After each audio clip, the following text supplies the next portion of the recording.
open session at 5:43.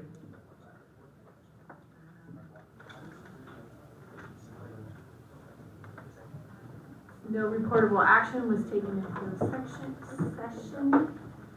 Do I have a motion for action on student discipline cases 42, 45, 48, and 49? I'll move to approve disciplinary cases as recommended. Second it. Call for the vote.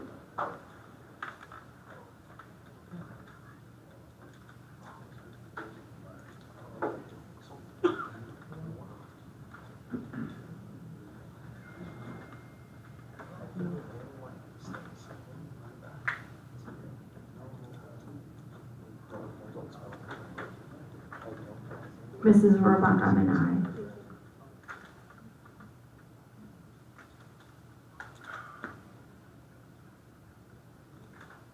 Passes 5-0. Mr. Lopez, would you lead us in the pledge, please? Sure. Ready? Salute. I pledge allegiance to the flag of the United States of America and to the republic for which it stands, one nation, under God, indivisible, with liberty and justice for all. You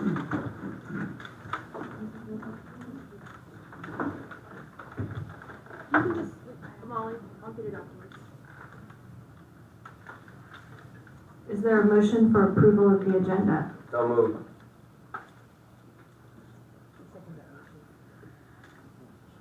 Call for the vote.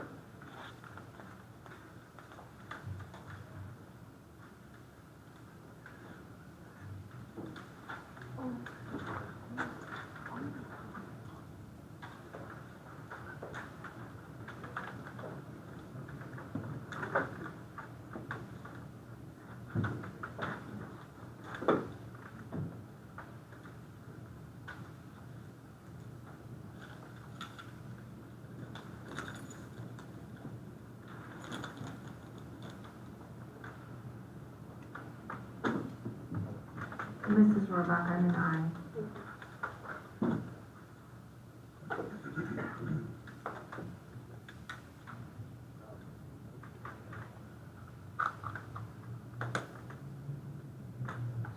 Passes 5-0.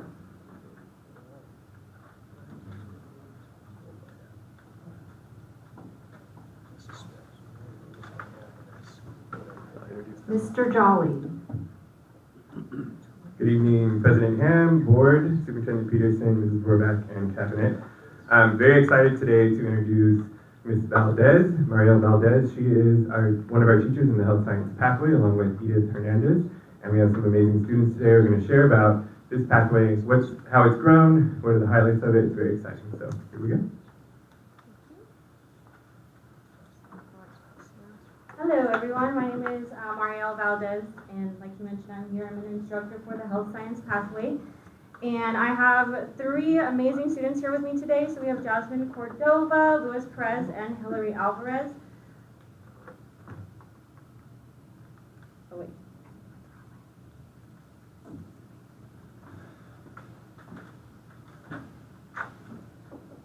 Alright, so to start off, I'm just going to do a brief overview, introduction of our pathway and the courses, and then the students are going to go a little bit more in depth as to what we do in each of those courses and some assignments or projects that they feel have really highlighted their experience. So the first one is Intro to Health Careers. That is the introductory course of our pathway, so typically students take that when they are a freshman or a sophomore. Then we have 2 concentrator courses, so sports medicine is one of those, as well as emergency medical response, which we just added this year.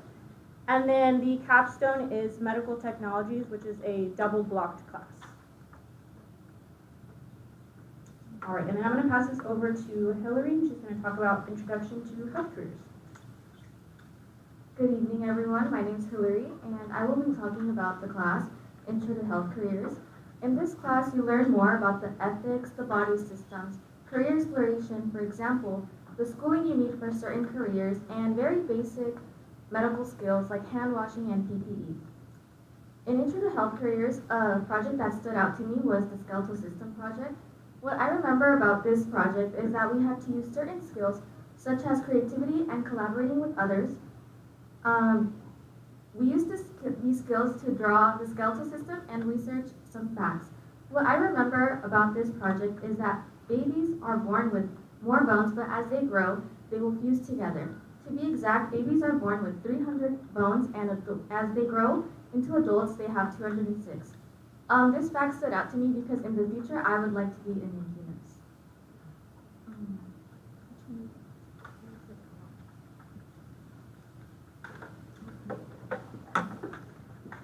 Now I will be talking about EMR.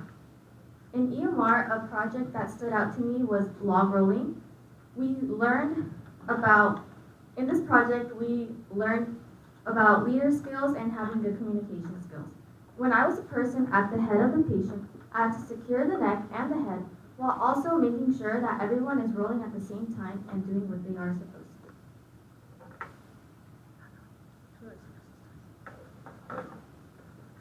Good evening, everybody. My name is Luis Perez, and I'm here to talk about our sports medicine course here on campus. Our sports medicine course talks about the prevention and curing of certain injuries that occur in the sports field.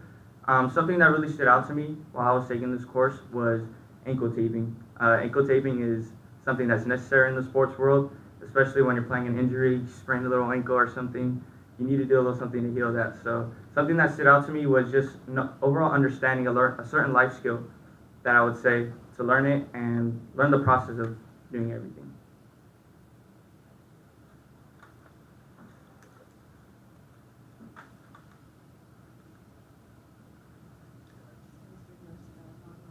This video is demonstrating the log rolling.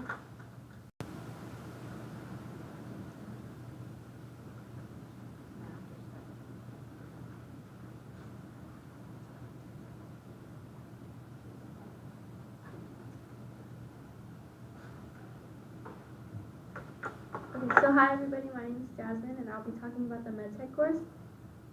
In MedTech we learn a lot about medical terminology, which also goes into diagnosing the diseases or disorders in SOAP note patients that we do.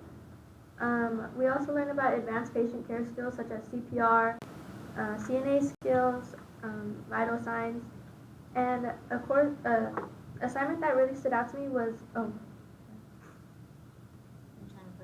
yeah.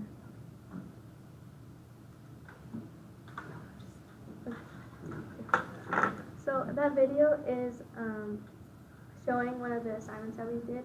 So in this assignment, we all collaborated to perform CPR on that mannequin. In this assignment, we were assigned team roles. We learned how to communicate with each other on different things, and we collaborated.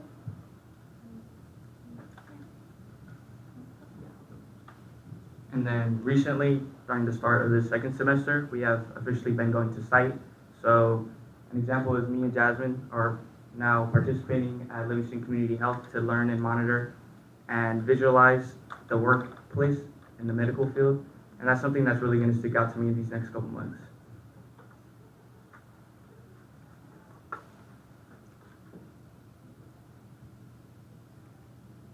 And the next thing I'm going to talk about is our HOSA Club. So our HOSA Club is a club for future health professionals. So HOSA means Health Occupation Students of America, and I am the president of this club.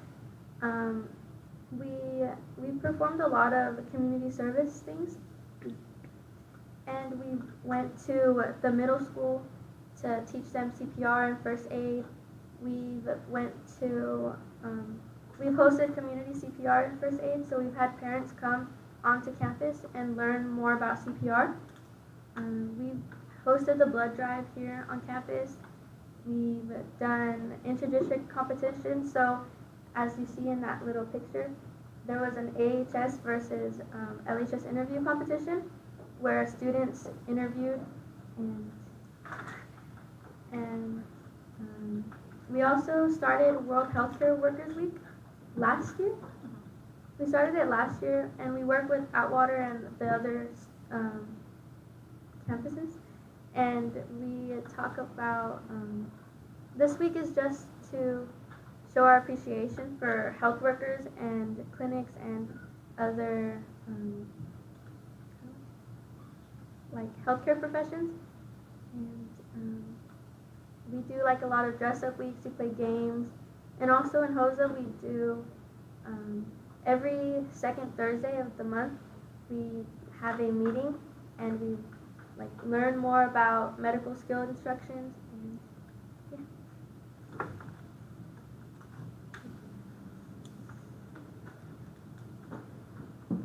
All right, and then I just wanted to highlight a little bit in terms of the program accomplishments that have taken part here at Livingston High School. So this is my 5th year here at Livingston High School, and when I was first hired, Mrs. Hernandez, who couldn't join us tonight, she was teaching Introduction to Health Careers, and then I began to teach Medical Technologies, which is the capstone course. Since then, we have had the opportunity to add 2 more courses here. So we did add EMR and Sports Med within those 5 years, which has been great for the students. It just gives them an opportunity to explore other interests. So if they want to be an EMT, they can go into EMR. If they're more interested in physical therapy or athletic training, they can go into sports medicine, and they've really, really liked that. Another thing is just opening the door for more student certifications. So we do CPR in med tech and sports med, and EMR, they have the option to do that as well. They also get certified in concussion protocols as well as heat-related illness trainings and first aid. And then as Lewis mentioned, spring externship placements are a huge highlight. I feel like across the district, it's just something that we really enjoy and take pride in and work really hard to establish. So our students just started yesterday. Some of them started at Mercy Hospital, some of them started at Livingston Community Health, some of them started at Golden Bear Physical Therapy, so that's been a really, really great experience for them so far. So they pretty much apply a lot of the skills they've learned first semester, and then they take that with them. Another opportunity that students have in MedTech is dual enrollment. So they have the option to get college credit in medical terminology and take those 3 units with them. Whether they're going to a JC or a CSU or a UC, they can transfer those over. And then also something that we have had the opportunity to do is have CNA priority registration through Merced College. So we actually have 6 students who are currently enrolled in the CNA program through Merced while they are taking MedTech. It seems like a small number, but it's kind of hard to get over to Merced after school. So they're going Wednesdays for theory after school, and then they report on Saturdays for clinicals. So that's been really exciting. And then on the next slide, we're going to show this video that Viviana actually made for us.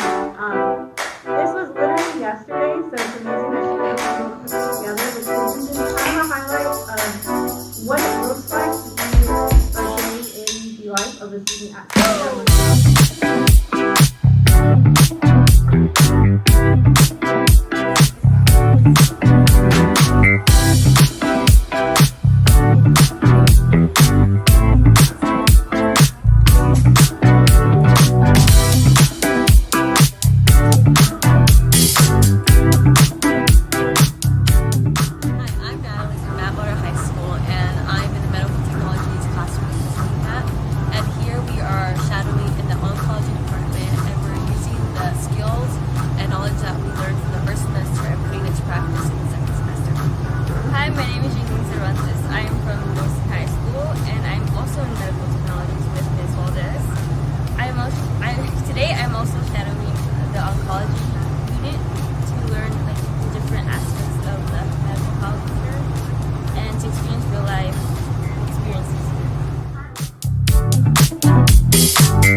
All right, and then that brings us to the end of our presentation. And we'd like to open this up if you guys have any questions for me or for any of us. Great presentation. One question I have is, what made the students pick this pathway over some other pathway? Luis, you want to go with that? Yeah, I'll go ahead. Something that drew me to this pathway was I'm really interested in the medical career, and I feel like this was a good step forward into introducing myself into the real world. And through taking the courses, I've taken, I think, every course of the pathway. I've been Intro to Health, except EMR actually, but I just think one that really stood out to me was sports med. As an athlete, I like to learn about illnesses, and I like to learn about preventing injuries that can help me. So I just feel like that was a good step forward. And then overall, as I continue the pathway, I learned that there's a lot of certification. I learned a lot about how the body works and about how a medical professional is going to work in the real world. What about Jasmine? So I chose to take the medical pathway just because my mom's a nurse at the Livingston Clinic, and I've always looked up to her, so I've always just wanted to be in the medical field or just be involved in something like that. So I decided to take Intro to Health. I enjoyed it a lot, but then COVID hit, so I wasn't able to get like the full experience with it. But I liked Intro to Health a lot, and then I've taken every course except EMR, like Lewis, and I've enjoyed them all. My favorite one though is currently MedTech, just because we learn a lot more and we do a lot more hands-on rather than like the other courses that we've taken. And I really like the thought of going to site and actually being in there and learning about being in there.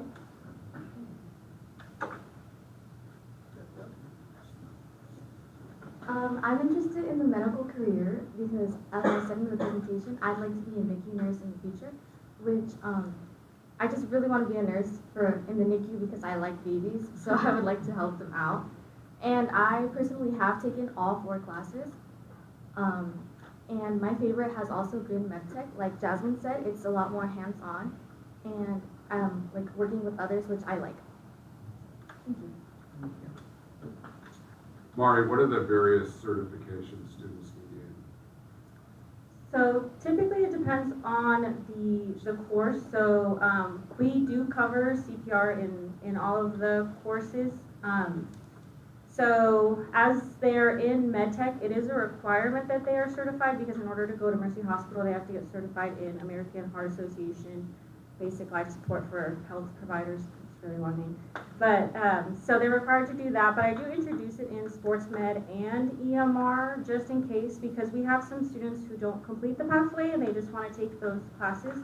So I do give it as an option for certification. I don't require it though in those courses. And then in sports med, they are certified in concussion protocols as well as heat-related illnesses. And then in EMR, they get certified in first aid as well. That's great. Your presentation tonight encompassed perfectly what we are trying to do in this district, so well done. It was really awesome to see all of the different facets of the pathway, of the different directions you could go, and that you could have a certification and be employable tomorrow in that career, or have some credits and go on in college and study something further, or go to nursing school, or whatever. I mean, it is, like Mr. Peterson said, this is not only a great example of the CTE and how you've implemented it, but also the collaboration between Livingston and Atwater is phenomenal. And I will tell you, as a small business owner, we're looking for people that are CPR certified in today's world. That's really helpful, whether you're I'm not in a medical career, that's not my business. But, and then as a parent, I wish I knew how to tape my kids' ankles. All kinds of life skills. And you guys did awesome presenting. Thank you. Question, when you guys go to like Mercy Medical or Livingston Community Health, is it during school time or is this after? It is during school time, so that is where we are really passionate about the double block. So that was the main purpose of having the class as a double block. I wish I knew how to take my kids' ankles. And I have to say, All kinds of life after skills. yesterday, I was at Mercy Hospital, and the amount of Question, time when you it guys takes go to get to there, I was like, Mercy thank goodness, because they would have been there for like Medical 2 or minutes, and I Livingston had to Community turn right Health? back around. So That is where we are really I'm not passionate about the double block. So that was the main purpose of having the class as a I double wish block. I knew how to take my kids' ankles. And I have to say, All kinds of life after skills. yesterday, I was at Mercy Hospital, and the amount of Question, time when it you guys takes go to get to there, I was like, Mercy thank goodness, because they would have been there for like Health, is 2 it minutes, during and I had to school turn time right or is back it- around. So That is where we are really passionate about the double block. So that was the main purpose of having the class as a I double wish I block. knew how to take my kids' ankles. And I have to say, All kinds of life after skills. yesterday, I was at Mercy Hospital, and the amount of Question, time when it you guys takes go to get to there, I was like, Mercy thank goodness, because they would have been there for like Health, is 2 it minutes, and I during had to school turn right time or is back it- around. So That is where we are really passionate about the double block. So that was the main purpose of having the class as a I double wish I block. knew how to take my kids' ankles. And I have to say, All kinds of life after skills. yesterday, I was at Mercy Hospital, and the amount of Question, time when it you guys takes go to get to there, I was like, Mercy thank goodness, because they would have been there for like Health, is 2 it during minutes, and I school had to time turn or right is it- back around. So that was the main purpose of having The goals we want for students, you know, what it means to have a high quality CTE program, and definitely that's exhibited with our medical care pathway. So, good evening, Principal Jolly again. Just here to report a little bit of the good things that are happening so far here at Livingston High School. You know, one of the things is we have wonderful families, we have wonderful students and wonderful staff, and so it's very exciting always to stand up here and share that with you guys and with our community. One of the things we're very proud of is we've been working towards MTSS, and you know, as everybody is in the district, it's an important goal for us. We're very excited, and it was a very moving experience to have our fall awards night about a couple weeks ago. You know, working towards recognizing students for their attendance, for grades, for their participation. We use Love Purple Points to track that, and you know, through the 5-star program, and also students who've made improvement. And so we had students that worked with our intervention coordinator, Mr. Gonzalez. Each of them made individual goals. He's very much great at, first of all, connecting with students, but also with keeping track of their goals and progress and stats. Maybe that's from being a coach for a very long time. But over 60% of his students either made or met their goals, and others were just barely right there. So we had an opportunity to recognize many of them at our last awards. So that's very exciting. We are continuing to survey students and find out, hey, what are you guys interested in? What is something that would motivate you? How would you like to be celebrated? So that's something that we're continuing to work on. We've made some instructional changes this year too that have turned out to be really positive. You know, one of the goals, we talk about Hattie's research a lot about, you know, what is the most effective thing, and that's increasing teacher efficacy. And so one of the ways that we do that is through our instructional leadership team. This year we organized into instructional packs. So we divided our school into 4 packs, led by teachers, and then, you know, administrators were each assigned to a pack as well.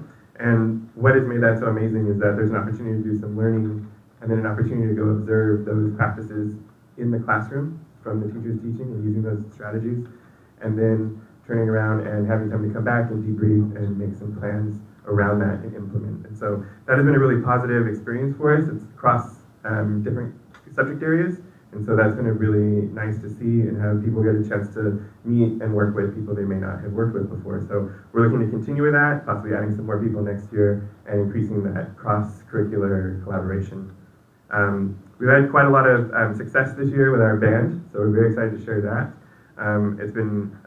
We were undefeated for all of our competitions this year. We had 5 different competitions, sweepstakes. We won weekend band review. Our concert band has also placed very well, 2nd place.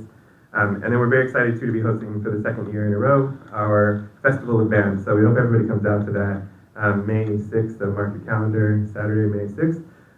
That is an amazing example too of the involvement of our parents working together with our community to put on an event. So there'll be lots of vendors, there'll be some good food, and obviously we get to see students perform and make an impact in a positive way and be involved.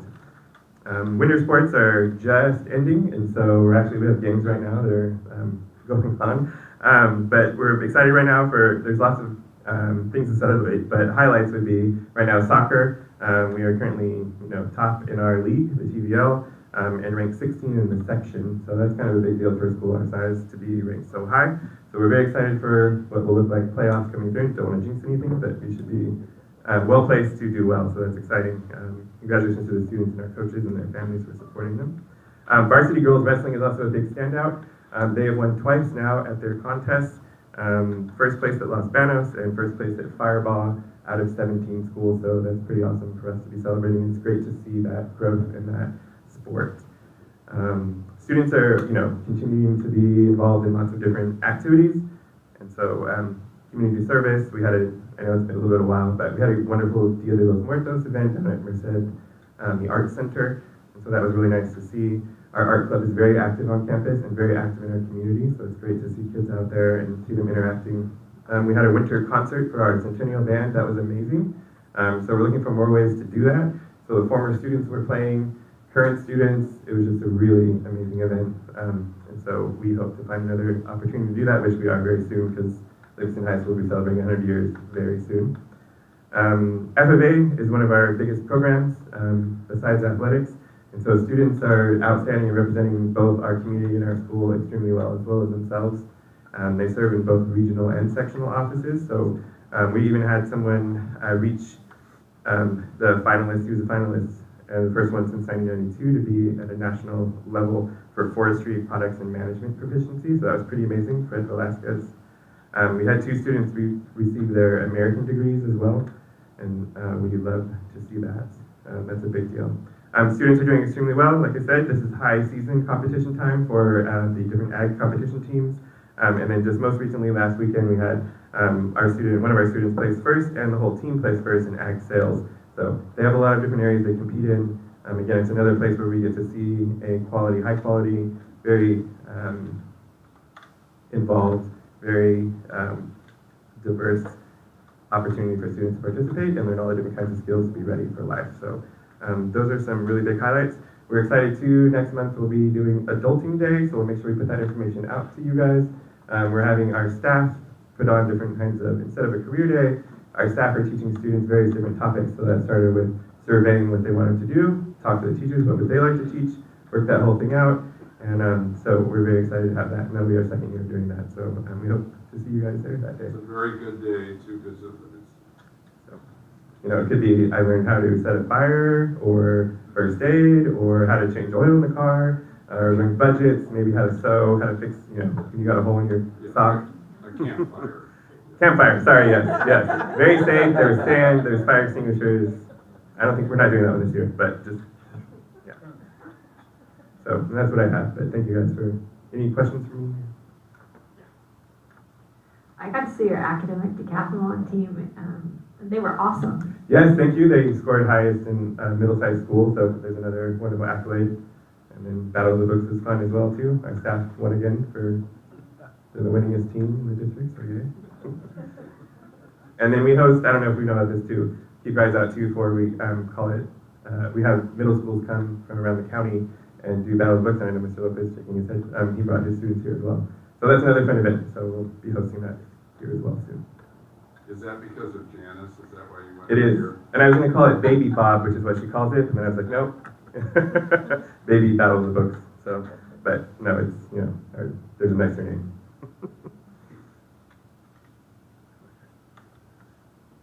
All right. All right, well, thank you guys. Thank you. All right.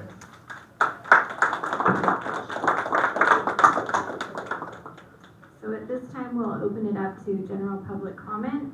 This meeting is recorded, and individuals addressing the board are asked to fill out a speaker card located in the back of the room. Complete a blue card to speak to an item not on the agenda and a yellow card to speak to an item on the agenda. Please return the card to the administrative secretary of the governing board, Mrs. Warlock.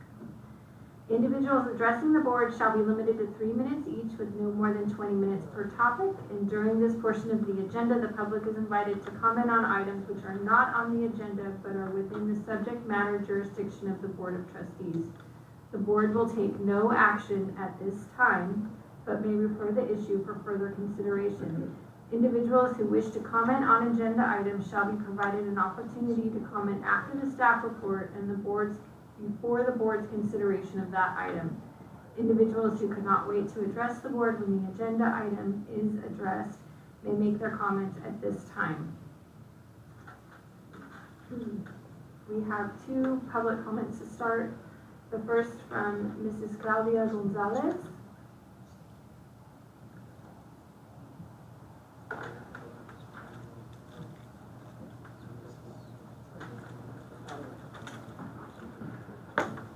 Hello everyone. Can you hear me? No? I think I'm loud enough. You need to use it for the streaming. Boy. Can you hear me now? Can you hear me now? Is the light on? No, the light is not on. Oh, there you go. There you go. I think it should work now. There you go. Okay, perfect. Good evening, Superintendent Peterson, President Ham, and board members and administration, Claudia Gonzalez. We're reunited. I had been here for a long time working on student issues, and now I'm back. I'm now the policy associate at Root and Rebound. We are a legal organization supporting people who have records, who are coming home, so they understand their rights and they have second opportunities. And I'm here today because I recently began working back in Merced County with a whole bunch of great folks from the Public Defender's Office and lawyers, and we want to do something for students in Merced County, especially within your district, and really help them and empower them. One of the big things I remember growing up, I was a student who went to continuation school. I was a student who went to independent studies and eventually got, expelled from the district. And I think back on how important it is for students to know their rights and understand what career paths are available to them. And so we want to create something for the district where we could come in and teach young people that they do have career opportunities in the legal field. And so, for example, myself, I am formerly incarcerated, and now I'm the policy associate and oversee the entire policy agenda for the Central Valley, right? And I never thought as a student that I would be here. And so we want to make sure that we give people, especially young people, the same opportunities and create educational opportunities for them to learn. And so we wanted to approach the district and say, hey, this is our plan. We'd like to implement something at your schools if given the opportunity and work with you and completely free, of course. And so I came here today just to introduce that. And then I have a colleague who I'm working with, Deborah, who will talk a little bit more about that. Thank you. Deborah Perez.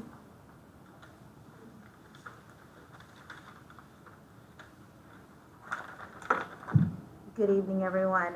My name is Deborah Perez. I'm a Deputy Public Defender at the Merced County Public Defender's Office. And since Claudia shared her story about being a student, I will share mine. I wasn't planning on sharing this story, but I'm not from Merced County. I'm from Gilroy, so I was a student at Gilroy High School. And I actually dropped out my junior year and was able to go to continuation school. I got my high school diploma, went to community college, transferred to UC Santa Cruz, went to law school, and now here I am, an attorney.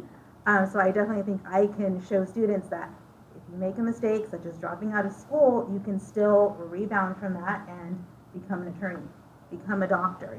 Any profession is still within your reach. And so as Claudia said, one of the things that we wanted to show students in Merced County is that there is this other career path, becoming an attorney with the Public Defender's Office. I think it's really, and again, I'm not from Merced County, but I think it's important to show our local students that they can give back to their community. And there is the possibility of working for the Public Defender's Office to provide defense to those indigent folks in our county. We actually have 2 attorneys in our office that are Merced County natives. And so I think they would be the 2 people to show our local students what exactly can be done. Also, there's been some post-conviction relief where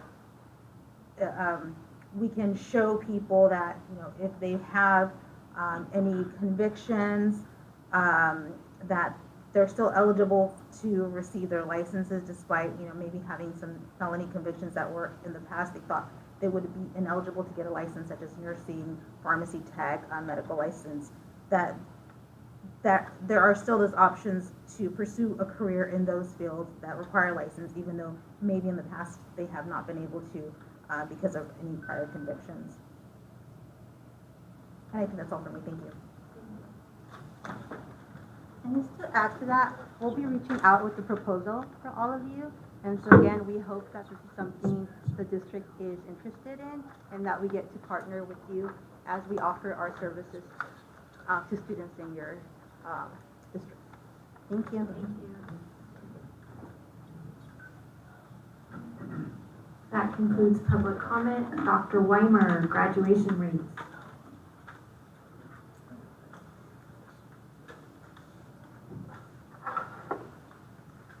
Good evening. So it is that time of year as new data is being released from the state. So we do have an update, and I did not bring my glasses.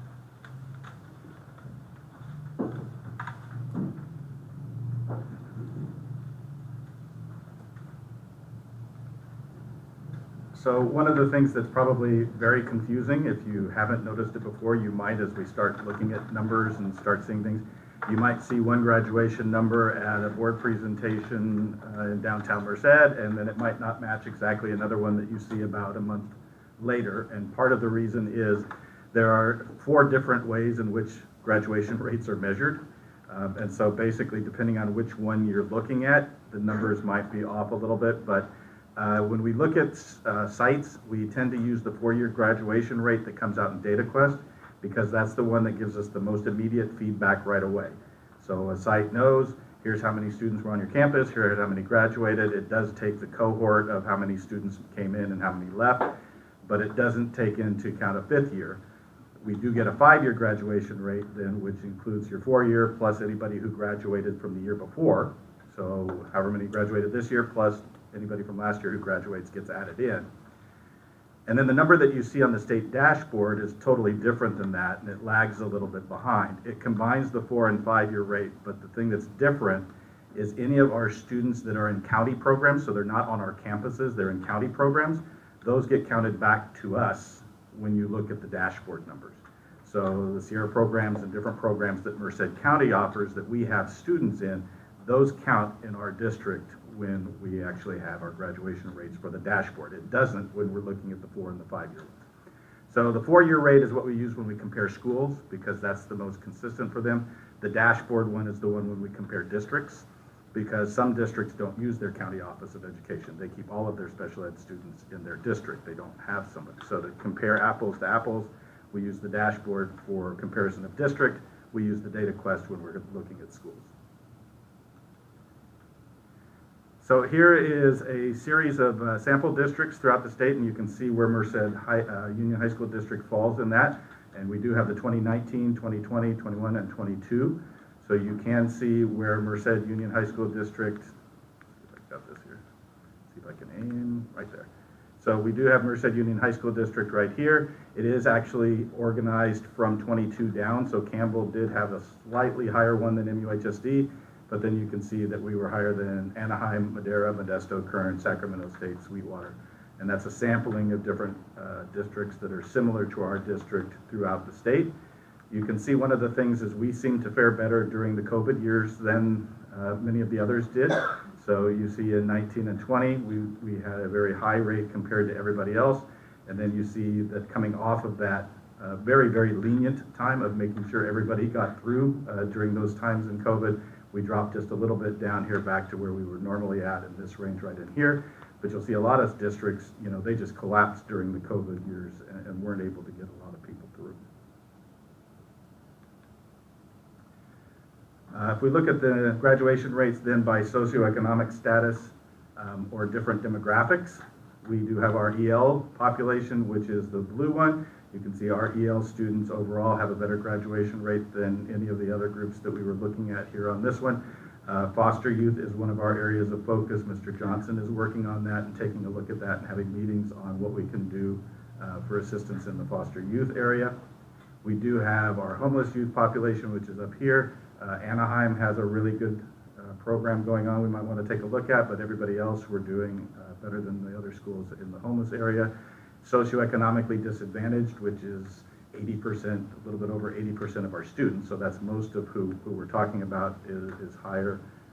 And then there are special education students here, and you can compare that to where the others are. So that gives you the some of the demographic numbers that you can look at and compare. And then this one has it by demographics, ethnicity, and race. And so you can see that you have a very similar number, a little bit off between the Asian and a little bit lower for African Americans, but pretty similar in nature for all of our groups. You don't have what you see in some of the other places, like here's the state average with African Americans way down low, you know, and total differences between demographic groups based on race or ethnicity. You don't see that in our district. You see all of our groups pretty much up in that same range. This one then gives you a comparison for the last couple of years based on sites. And so you can see here's the 95 is what the state uses for the dashboard as it considers the top level. So you're in that green level and it doesn't matter whether you went up or down because you're above 95%. So that's the target for the state dashboard number. You can see we had a few starting right about at the 95 level. All of our sites except for Merced High are up here above the 95 level. The green line is Merced Union High School District, and then you have Merced High School that's been suffering a little bit after COVID and not quite rebounded like the others.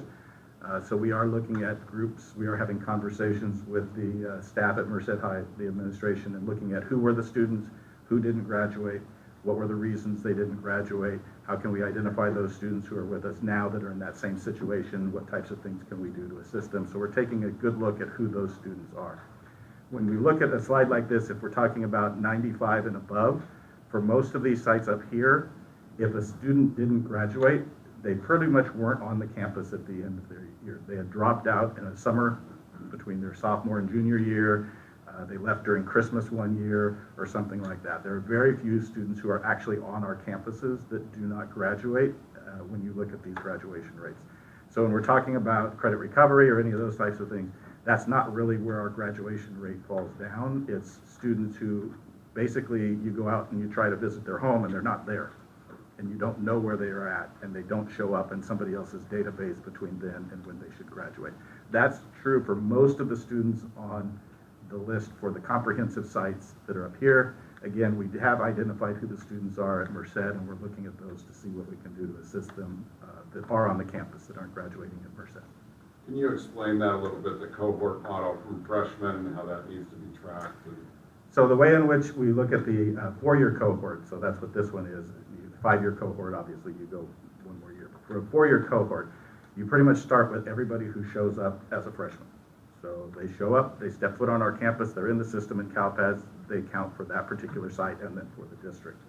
If somebody comes into our district, sometime they get added into the cohort. So they left somewhere else, they come to us. As soon as you show up in our CalPADS, you are now in that cohort. You can leave the cohort then by going to another school in California. So if you leave Atwater High School and you go up to Modesto, then as soon as you show up in Modesto's CalPADS, you're dropped from our cohort and you're added into Modesto's cohort. If you leave the country or the state and we can prove that you did that and we know that you did that, we know where you are, and that you actually in another state went into an educational institution there, which doesn't talk to our system, we can code that for that. If you go to adult school, that's counted as a dropout. So it counts that over that 4-year time period of time, and that's who's included in the cohort. So it's not just who's there at the end, it's whether they started with you and whether they made it all the way through the end. And again, the ones who are not there in the comprehensive sites, it's people who have left during the summer and then they don't show up somewhere else. This does not have alt ed on it. And one of the things I wanted to talk about is when we look at things, you like to look at multiple years, you like to look at multiple data points, because if you only look at one data point, sometimes it's kind of misleading and you're not necessarily sure why something happened. So we did have a drop in Yosemite's graduation rate, and if you simply look at that number without looking at some context, you might try to go, what's going on? You know, they dropped down into the high 60s, I believe, as far as their graduation rate from a high 70s rate. But when you look at the data in context, what we get is a diagram that looks like this. So this is YHS and IHS together. So you have the graduation rates in 19 and 20 pretty much staying in the same area. You see this line right here, which is our alt ed combined, slipped just a little bit, so we do want to kind of look at that and see what's not recovering from COVID right here, that little 2-point slip right there. But the reason when you look at why Yosemite dropped so much is because IHS went up so much. So a large number of people who were going to Yosemite before and actually graduating are now going to Independence instead of to Yosemite, and so Independence's graduation rate went up. Yosemite's graduation rate went down because those students aren't there. So you have to kind of look at all of the things to be able to get a good idea of what's going on and then start to look at what you can do and how you can address those types of things. That doesn't change the fact that you still have a group of students in here who aren't graduating that we do need to be looking at and figuring out what's going on there. And we are having those discussions, identifying what type of student, how many credits they had, when did they leave, when did they not graduate, all of those types of things, so we can use that to identify students who might need assistance now and in future years. And I think that was all there was for, questions? That was a lot. Yeah, you know, for me, Dr. Weimer, so many times we have, when we see some discrepancy, we go searching for that school district that's doing wonderful things and how they're making change happen. What can you say as far as MUHSD is concerned, 2 or 3 things that we're doing great that are making our graduation rate so high? That's a good question, and I asked our principals that at our meeting back last week, I believe it was. So I was asking them to look at certain things. And so we're looking at a wide variety of ranges. One of the things when we started looking at Merced on what was going on, we also found out that the attendance had not come back at Merced High. And so you have a lower graduation rate, but you also have lower attendance rates, and those 2 things probably are working together. We need to be able to tackle both of those 2 things together to be able to move forward. You start to wonder whether, you know, is a high F rate something that yields to graduation rates. But Livingston has a middle to slightly high F rate, but they have the highest graduation rate and have students going off to college. So that doesn't seem to be the indicator that we're looking for. So it's what type of supports do you have for students when you, one, know what's going on, know who they are, and you have counseling and staff who are willing to go out and get those students and get them into the programs they need. So if they are falling behind, you know who they are, you've got them on a list, you're meeting with them, you have options for them to do the credit recovery and to meet the needs that they have, summer school, academic support, after school, adult school, and you're getting those kids to go into those programs. And our schools that are being successful do that.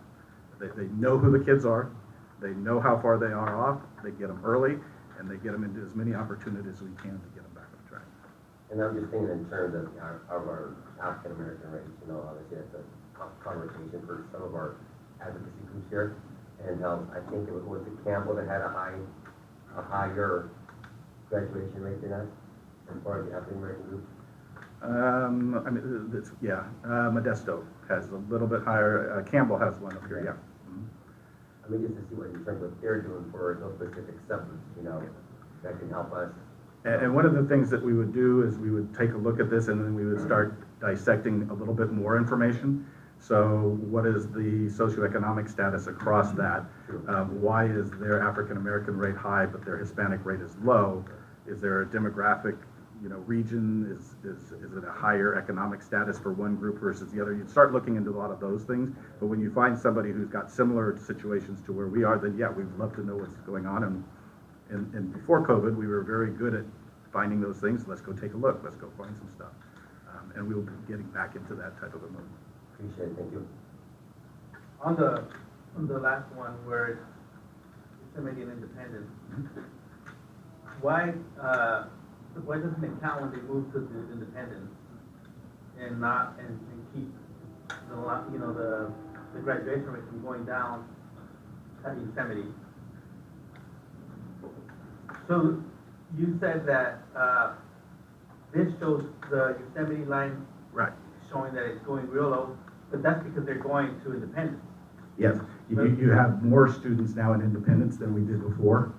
So the number of independent studies students is higher, and they're actually getting through and graduating. So before, when we weren't having such high numbers in independent studies, those students who were falling behind a little bit would go to Yosemite, and then they would probably graduate at Yosemite. Looking at the past numbers, historically they would. But those who were now being, just on the borderline of missing it and going into all ed, they were tending to go to independent studies and not into Yosemite. And so therefore you have a real high graduation rate. 85% for an independent studies for an alt ed program is a very high graduation rate. But that means those students are taken out of the divisor, and the only students are left who are the ones who are struggling a little bit more to begin with. And so that does open up the fact that we know that that group of students is there, and they need some more supports at Yosemite, and that's an area that we can focus on. Maybe I misunderstood, but did you say that the students that started at Yosemite ended up at Independence, and that's why? No, instead of going from a comp site to Yosemite, they would go from a comp site to Independence High School. Okay. Got it. Yeah. I did misunderstand. Yeah. Thank you. We do have some going from Yosemite to Independence, but mostly it's a student who would have traditionally gone from a comp site to Yosemite is instead going from a comp site to Independence.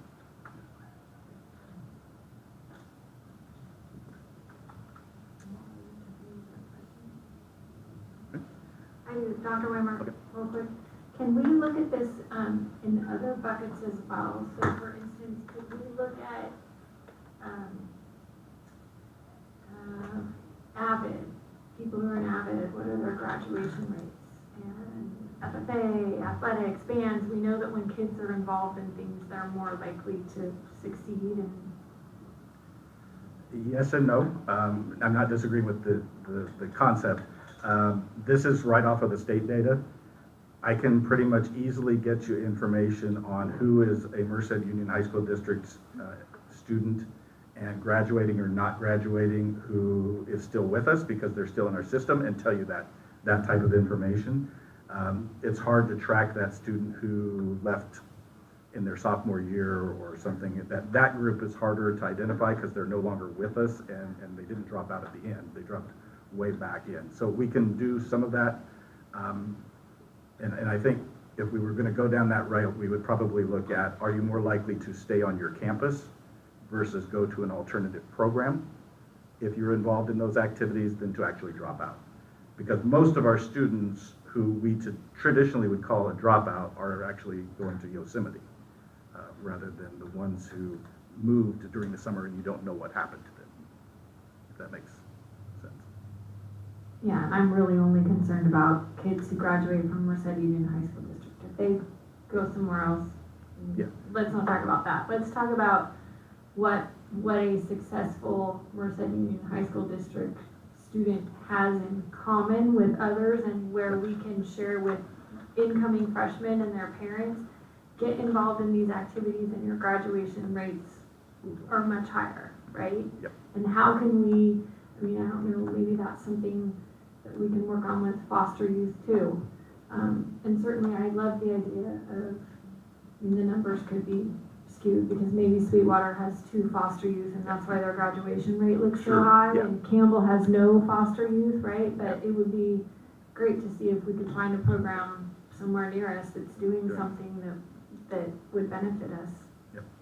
Mr. Johnson and I will be having fun looking at that information. And I think we will be able to get some of the information that you're asking as far as students who are involved. Yeah, if you were to ask me that question, I would say the number one reason is because of athletics and activities and getting them involved right off the bat. The more we can expand that and offer opportunities to get kids involved, the higher our numbers are going to go across the board. Supports are certainly right there also. counseling, I think, has done a really good job in the last few years, especially taking at-risk kids and getting them connected and put in classes that will connect them, classes they want to be in, so they get, off on the right foot in our district. Because obviously, if they're at risk, they haven't had a good high school experience. So we need to turn things upside down and do things differently.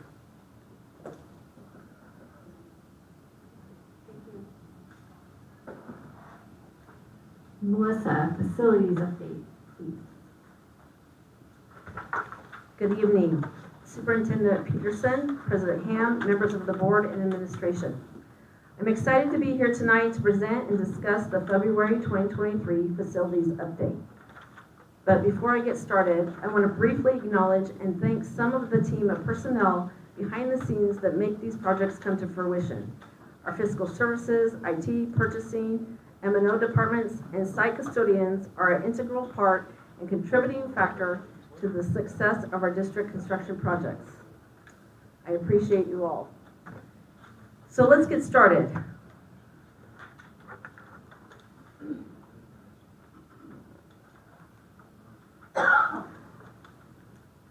Golden Valley High School modular classrooms and Atwater High School portables were completed at the beginning of this year and currently house approximately 30 or more students per class. Our sites have already occupied some of these new buildings. On the horizon,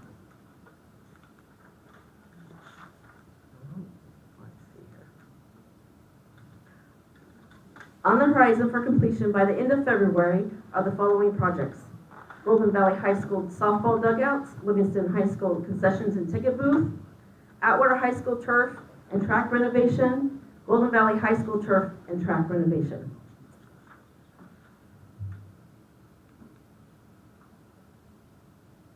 Let's see, Livingston right here is very near, it's much closer than it looks in this picture. Moving forward to current projects. Nutrition Services tenant improvement and central kitchen. Construction began January 3rd. Concrete has been poured for the incoming 20 by 40 walk-in freezer. Office area and Nutrition Services warehouse building is framed. HVAC duct installation is near completion. Rough-in electrical has begun. New kitchen equipment, freezer, and walk-in cooler units have been ordered. The delivery timeline for this equipment is up to 20 weeks. Our contractor anticipates their arrival around the 1st of June. And just to note, our scheduled completion date is June 30th. El Capitan High School. Veneer remediation. Scaffolding assembly began on Building A on Monday, January 30th in preparation for the install of brick veneer. Safety is utmost importance. Thus, let me move along here, sorry. Safety is of utmost importance. Thus, entry and exit tunnels have been erected to protect students and staff as they walk through the front and back doors of Building A. Pending weather, Building A will require approximately 4 to 6 weeks of time for the thin brick install. At this time, veneer placement within the stairwells is 99% complete with minor repairs and cleanup to be finalized. Crews are applying grout to the new brick veneer on Building G. The project is currently ahead of schedule. While the original completion date was set for May 13th, there's a possibility that we could wrap this project up by mid-April. Melissa, that bottom picture of the gym entrance, Yes, ma'am. is that with the brick? So the bottom, Or- yes, the bottom picture is the demoed brick. The upper photograph is obviously the scaffold area of the rotunda in the gym. And at this point, as of today, that area is already, the brick install has already occurred. I was there 2 weeks ago and the scaffolding was up, so that's awesome. Yeah, so that's coming down now, and we moved to Building A, of course, like I mentioned. And Building A is the last and final building of this project.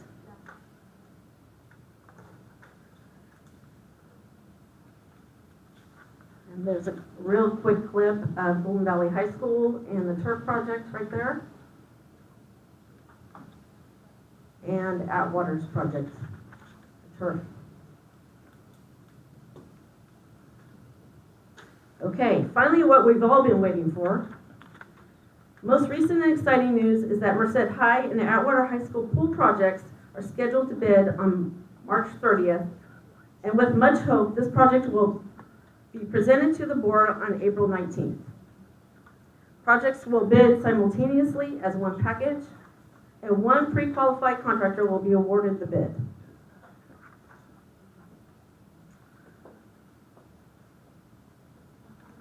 Click down here, you can see the pools, the existing pools, and how desperate they are for renovation.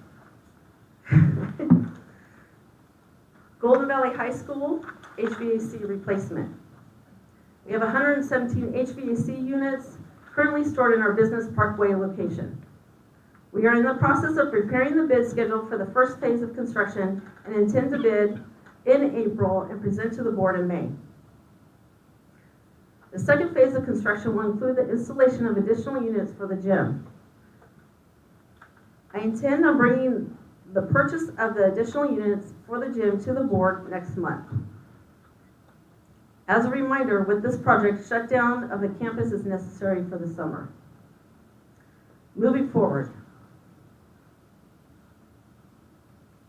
Let me go back to our list here. I assume Golden Valley is aware of that. Yes, yes. Moving forward, Buhat Colony High School and El Capitan High School stadium projects are in the design development phase. GSA review and approval will take approximately 12 weeks from mid-May to September. If all goes well, we hope to bid in November of this year. Duration of construction will be approximately 10 months with an anticipated completion of July 31st, 2024. Approaching us soon is the Livingston High School. Move down really quick. Oh. Uh-oh. Uh-oh. Okay. Last line, please, Miguel. Approaching us soon is the Livingston High School all-weather track and field updates. The track project is scheduled for submission to DSA tomorrow, February 9th. Project includes all-weather pole vault and high jump areas located at the end zones, updated drainage system, aqua drain and store drain, long jump and triple jump runways, new discus cage and shot put areas, pole vault runway, and additional maintenance entryway off of 7th Street. Project is scheduled to begin mid-March if DSA approves the project as planned. And last but not least, new portable classrooms at Golden Valley High School and Atwater High School.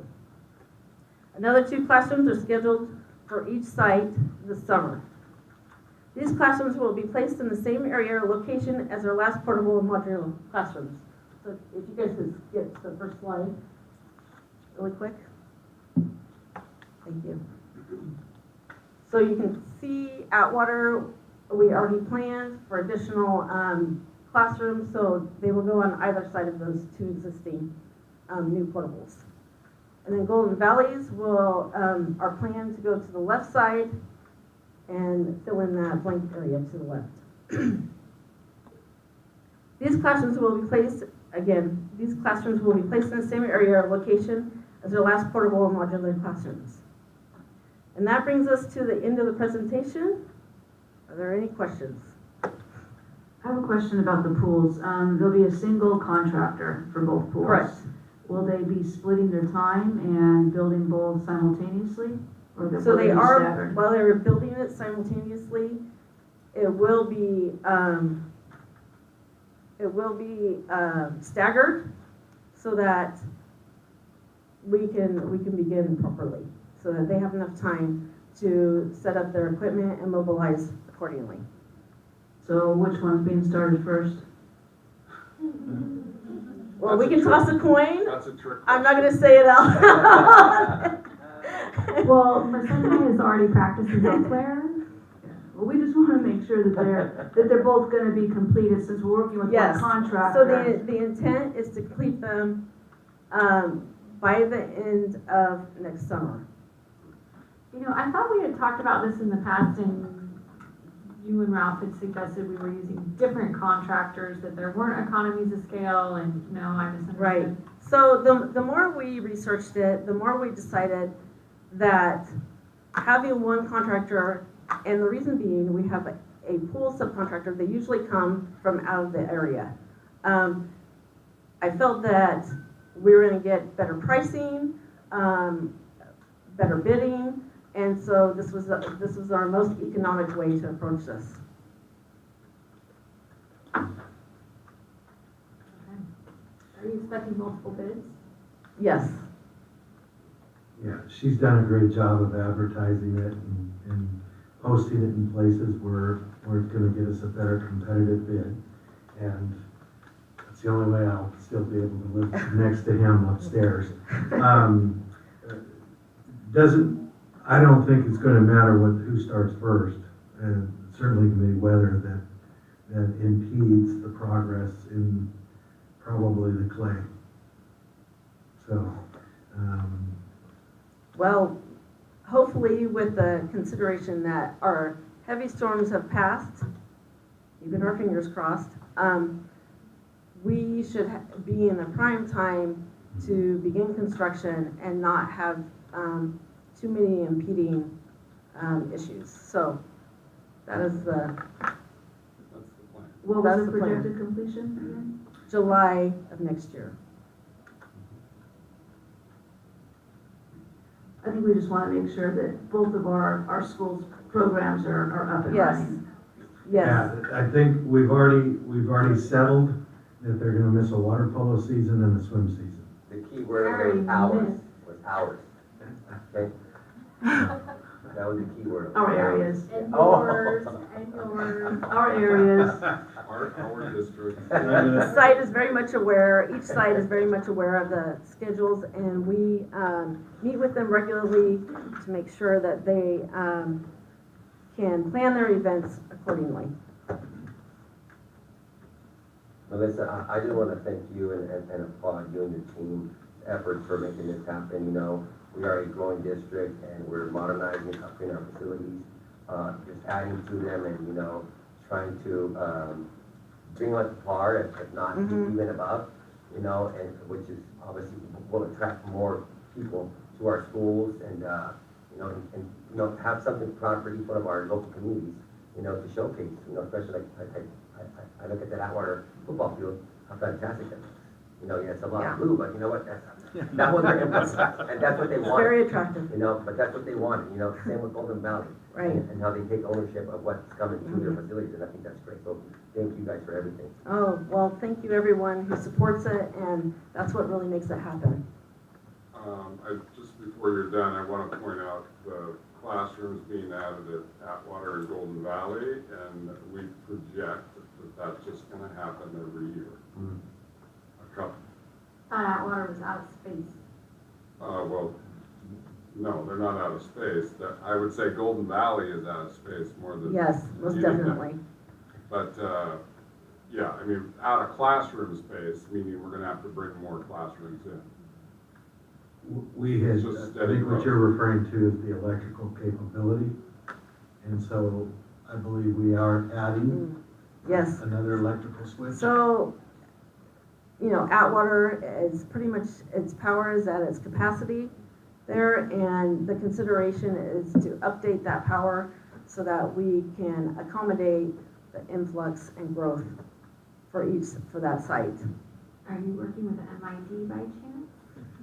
Can I make that suggestion? Absolutely. It's more affordable than PG&E? For sure. Can you give us an update on solar panels? Obviously, some solar panels collapsed at Merced High. Sure. Thank God, nobody and nothing, I don't think was injured. Sure, so But are we making sure that all of our schools are safe? absolutely. So it's the obligation of NG and they are the company that installed them, and we are contracted with them. It's their obligation to maintain and oversee any incidents or issues that occur. So, for instance, we have this current accident that occurred. They will come in with their crew and staff, and we are just a mediator between any issue that happens with any accidents, any trucks, anything like that. We don't own or are not responsible for that, other than for the safety of our students and staff. I guess what I'm asking is, are we demanding that they show up right now Yes. and test every site, because we don't Yes. want that to happen? Right. I mean, it's unfathomable that it did. Yeah. Explain what So, happened. so Yeah, it was a truck. it was a truck that hit it, and what It happened? didn't collapse. Yeah, it didn't just collapse there. I'm sorry, I misunderstood what you were asking. Yeah. So it was a vehicle that had a boom lift, and it came and backed into those panels, and then they came off. So NG is very responsive. They'll be on site tomorrow to take care of that. Yeah, this is the second, third time that, Yes, it happens often, believe it or not. yes. Yeah. Yeah, that Not, was, not to that extent, but yes, that was it significant. does occur. Thank you. No problem. Any further questions? Yeah, question, since we're in Livingston and Mhm. it's our, areas, or whatever they say. Question on the gym locker room. Can you explain the process? Gotta word it right. What it would take to build locker rooms at the gym here? You know, I think we planned some time ago to extend some of those areas. It's just a matter of what's gonna be more beneficial for your site at that moment, right? So what we can do now is, you know, we've taken care of the concessions and ticket booth areas. We're planning the track, you know, we rebuilt the stadium. All those things are, areas that we can improve on. However, you know, I think until we hit the next upcoming bond, then it's gonna be a while. In other words, if we would have done none of those other things at Livingston and took all of that money and did Right. that locker room. Right. Then we wouldn't be able to do what we're that's doing doable, now. right. The We do improvements what on we the can site.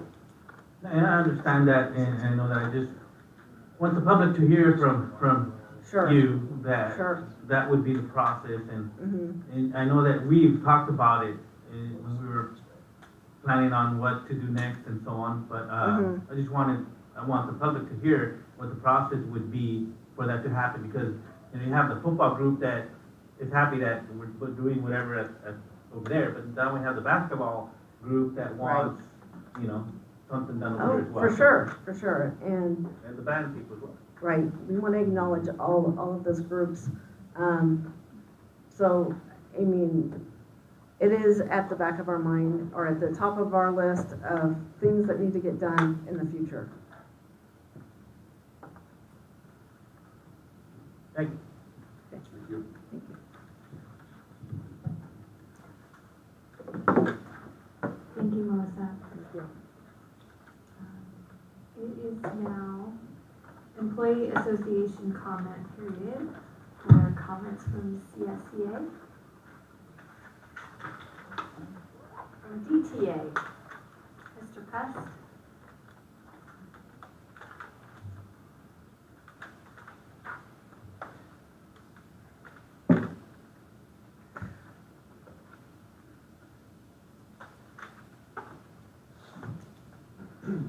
Don't know if you saw that, but I walked up without a grudge.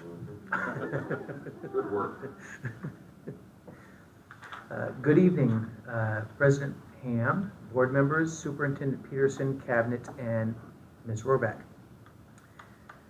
I want to first start with thanking President Ham, Ms. Pickle, Mr. Peterson, and Mr. Lopez for attending the DTA Superintendent Board meeting dinner that we had. The reason for that is the more conversations that we have with each other is the more opportunity we have to work towards a common goal in our district with DTA. And we should all be, as we heard at that meeting, a equal partner in this venture. I do have one question for this body tonight after hearing Mr. Weimer's comments. So if students that are transferred to alt-ed or non-comprehensive sites are counted back towards us, why then do we see some sites using Edmentum to pad graduation rates? This is something that I think we need to really keep our finger on and pay attention to, because it really does devalue the diploma that we give our students. If a student can get 150 credits in one semester, that is obscene. So I know that as a district, we see this as a product of COVID, and we're going to work towards a resolution, and I've been assured that. But it really does beg the question, and I wanted the entire board to be made aware that we need to make sure that this doesn't continue. Now, I know that Mr. Peterson would like me to have other things to bring forth to you, but at this time I don't. What I would like to do is acknowledge the loss of a 26-year-old staple in this district. When I heard that Dr. Aguilar was leaving us, I wanted to send him off on behalf of the MUHSD with a heartfelt and profound words. I spent many hours choosing the right words, and this is where I landed. Forgive me if I get pimped. Na, na, na, na. Na, na, na, na. Hey, hey, hey. Goodbye. Now, all joking aside, we will miss you most when the Dodgers are losing. We will miss you least when they're winning. But seriously, I want to thank you on behalf of the DTA and everybody I think in this room for everything that you've done for our district in the last 26 years. And I personally, I appreciate how approachable you have been and easy to work with.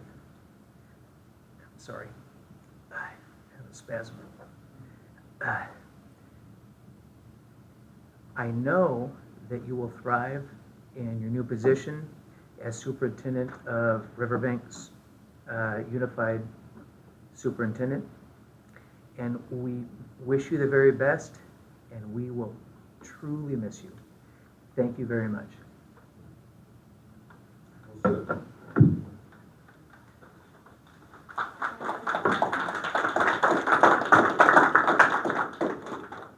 It's not his last meeting though, Tim. You'll have another opportunity. Well, then I've got some other stuff. You can rewind and say it again if you want to. I'll do a poem.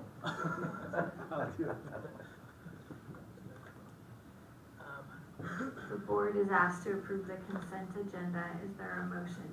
So moved. Consent agenda. Call for the vote.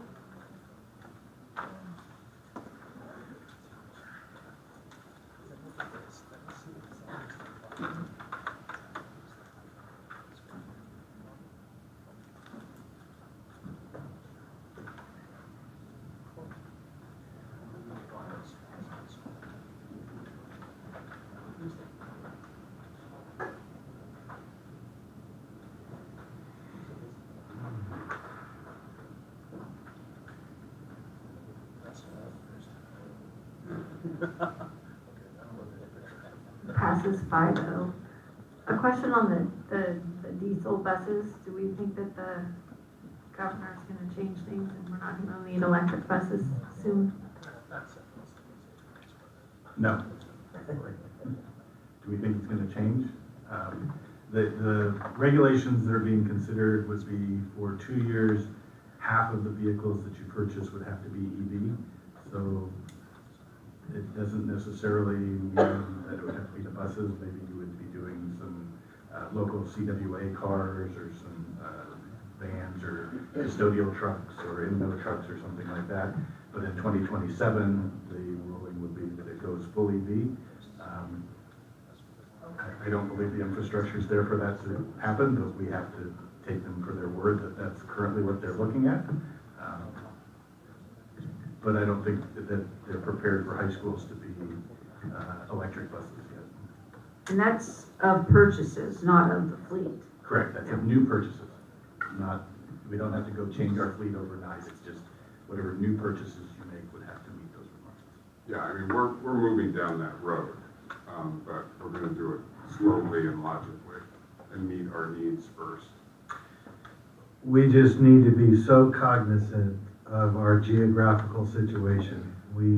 Our buses have to go a long ways. We talk about the importance of activities and athletics and our teams and bands and travel a long way. And unless that infrastructure exists and is functioning well ahead of this mandate, we certainly need to put the pressure on, because otherwise it doesn't make sense. It's just not feasible at this point to say that we're going to take 10 electric buses with our band over to Santa Cruz for a day and get them back. That's just not feasible right now. Yeah. And plug one bus in at a time. And hope there's no Tesla in the way, Yeah. taking up the spot. Thank you. All right, Mr. Aguilar, would you update us on the English curriculum?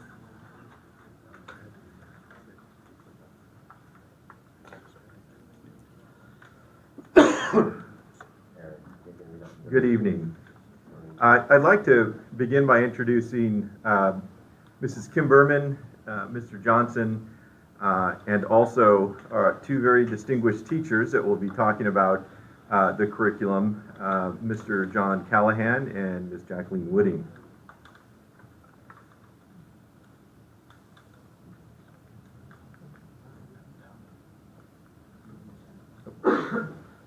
Too quick. Over the course of this year, beginning in September, we went through a process to adopt a new English curriculum. Just to give you some statistics, there are 65 total teachers that are accounted for as credentialed English teachers. Of those, 89% of the teachers voted. The three different publishers that we had to choose from were HMH, Savas, and McGraw-Hill. McGraw-Hill earning 64% of the vote. Here's the breakdown by campus on how teachers voted for the curriculum. Quick second there to look at it. Next, part of the process that we went through is we had regularly scheduled department chair meetings where we shared information about the options for the curriculum. We asked our English teachers to work with the teacher librarians who are trained to go through and vet and help select curriculum to come up with the top choices. And as I've shared, Hughlin, Mifflin, Harcourt, or HMH, Savas, and McGraw-Hill were the three choices. And again, as I mentioned, the teacher librarians also play a pivotal part in this process because they vet it, they vet the curriculum for compliance and ensuring that the curriculum is meeting the standards, so on and so forth. Part of the process was to give teachers demo accounts of the three curriculum. We had on-site curriculum preview days with print samples. Ms. Berman will talk a little bit more about that. She led that with her team. We had prep period and half-day options for teachers to explore and print the samples. We had quite a challenge in not pulling all English teachers out of the classroom, in sub shortage. So Ms. Berman did a phenomenal job in creating a system where she came out to the campuses, worked through teacher prep periods, had the publishers there on call, gave them accounts, and again, she'll talk a little bit more in detail about that process. And then ultimately, we had a Google form that was sent out to collect individual votes. I want to note that this Google form, as teachers filled out and shared their selection, that spreadsheet was shared with everyone. So everyone got to see who was voting, and for the sake of accountability, we did put the teachers' names in the school, so there was true representation and true transparency.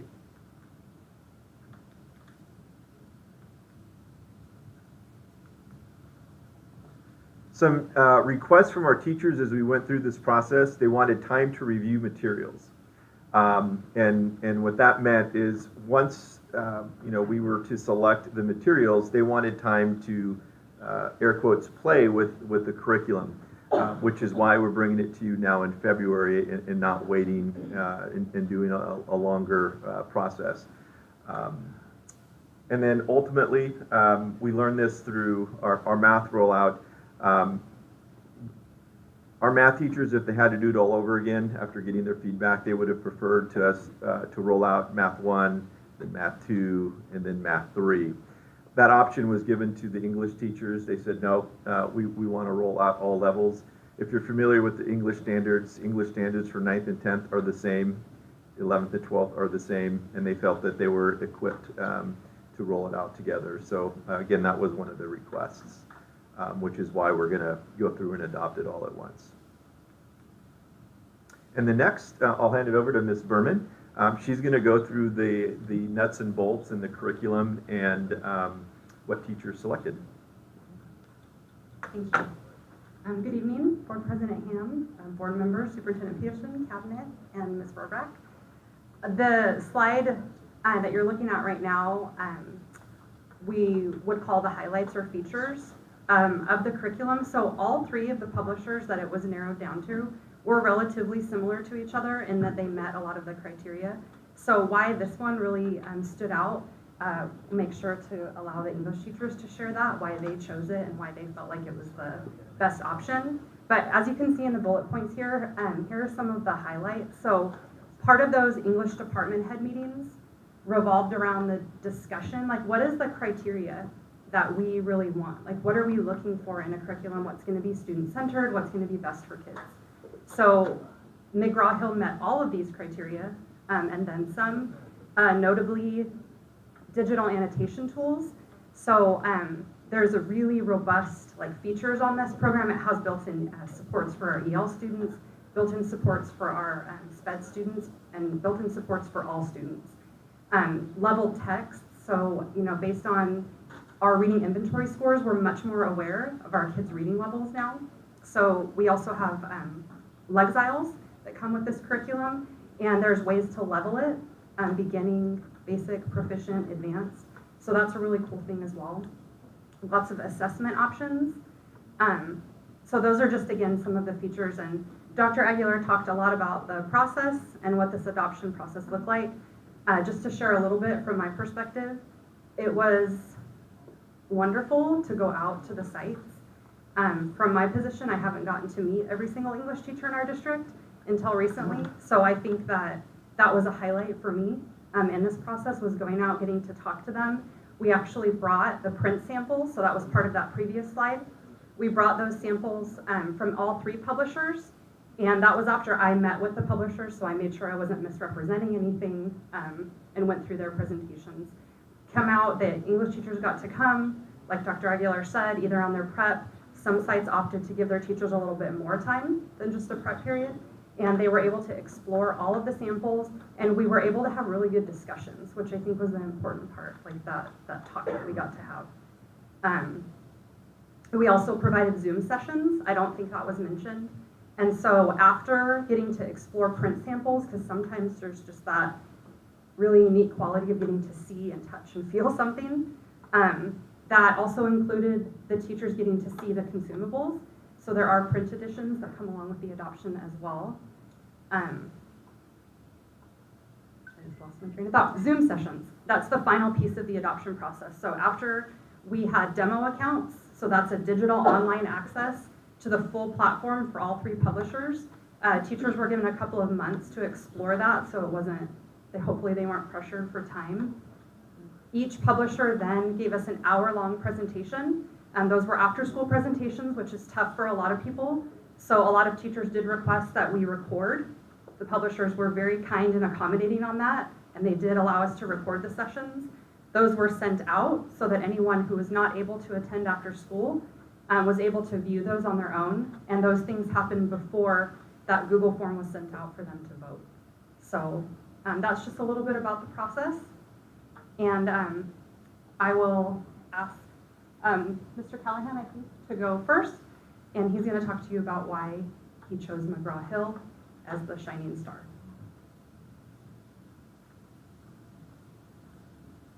Thank you.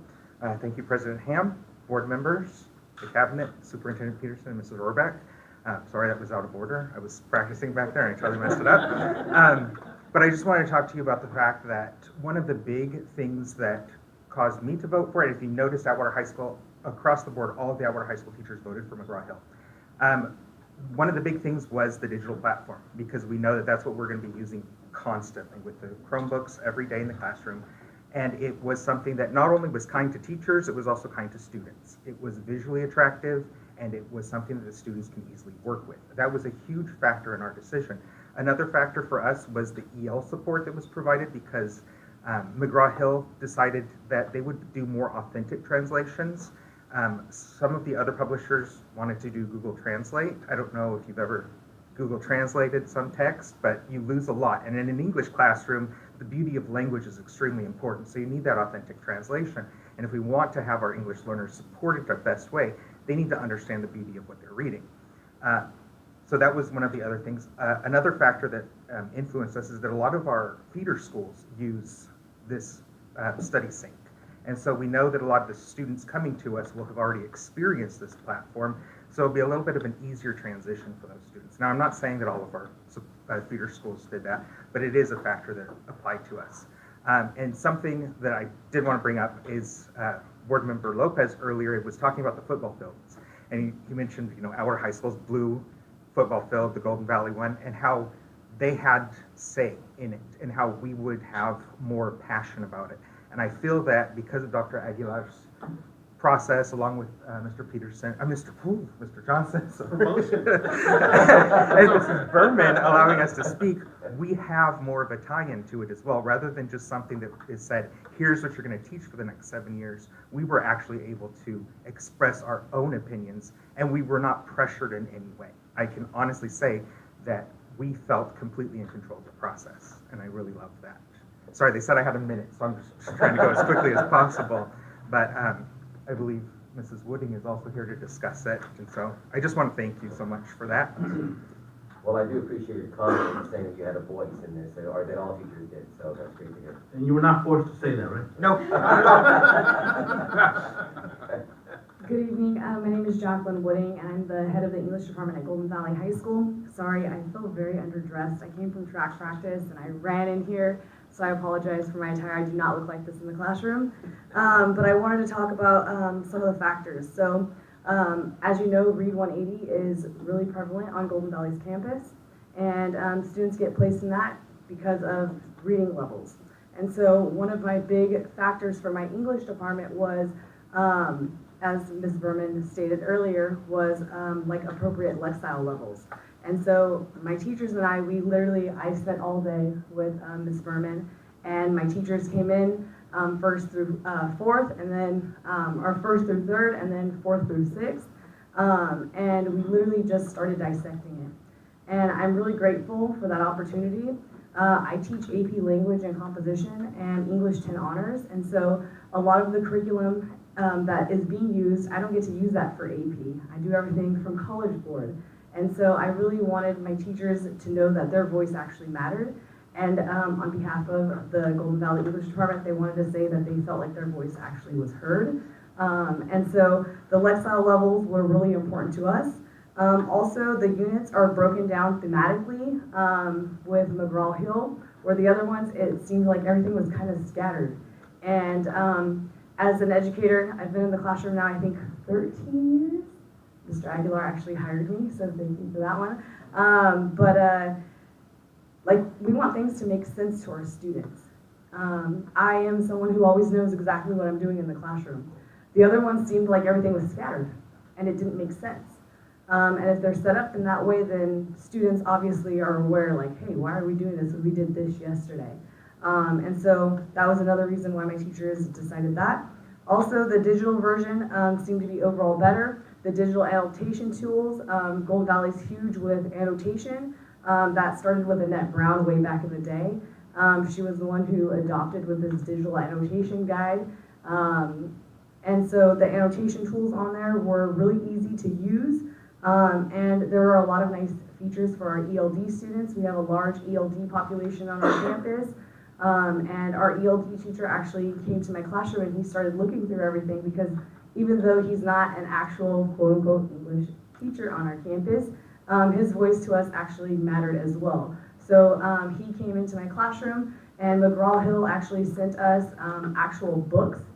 They were the only publisher to send them to me, and so they're all sitting in my classroom. So I sat down with Mr. Brajas at Golden Valley and we went through them, and he really liked the features online. I showed him the teacher demo account, and he said, well, this makes more sense with translations.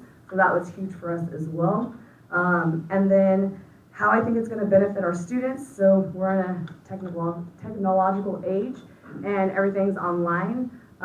We previously have worked with HMH, and that was very difficult for our teachers. My teachers stressed a lot about it, and it wasn't very user-friendly for our students. Whereas McGraw-Hill, it was not only pretty, it looks really pretty. For those of you that think that that doesn't matter, it actually does. Because you want students to be drawn to something. And if they're drawn and captivated by something, they're probably a little bit more willing to learn about something. And so I think that it was a little bit more modern, and the text selections were a lot more relevant and modernized than the other ones. And I think that students will be a little bit more engaged with that online platform. So with all of that being said, I really want to thank you and thank the team for doing everything that they did for us, because I really feel like our voices were heard, and we don't always feel like we're heard from classrooms. So I really want to thank everybody for allowing us to be heard. So thank you for your time.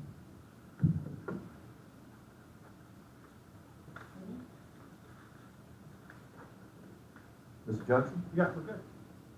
Okay.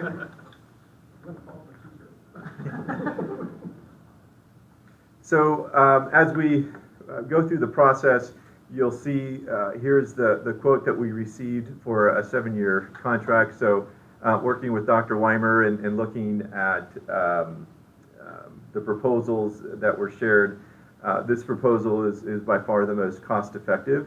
I do want to add the HMH and the Savas curriculum, they are virtually same price. If you start looking right now for curriculum, the big publishers like HMH, they're starting to buy up everything. The only publisher that wasn't on here was Pearson, but those are really the big three: McGraw-Hill, Pearson, and HMH right now. So as far as price difference between the other curriculums that were not chosen, they're very, very similar. Again, in working with Dr. Weimer, this was by far the most cost-effective, going with a 7-year contract. I also want to note there typically is professional development that's tied into this contract. I did not do that intentionally because we need to be very strategic and mindful of the way we're going to train our teachers. Also, given the constraints that we're also implementing math and Read 180, we'll be doing Math 180 as a pilot next year. So we have to be very mindful of that master calendar, and instead of just buying a bunch of PD and trying to make it fit, we're going to look at that as a next step once this curriculum is approved. Are there any questions, concerns? Yeah, for me, I think you said that the majority of the curriculum is online. Is that correct? For the students and staff? Yes, so the digital platform is fully inclusive of all units, all grade levels, all activities, all texts. The student consumable that will be replenished each year of the contract, it matches the online platform exactly.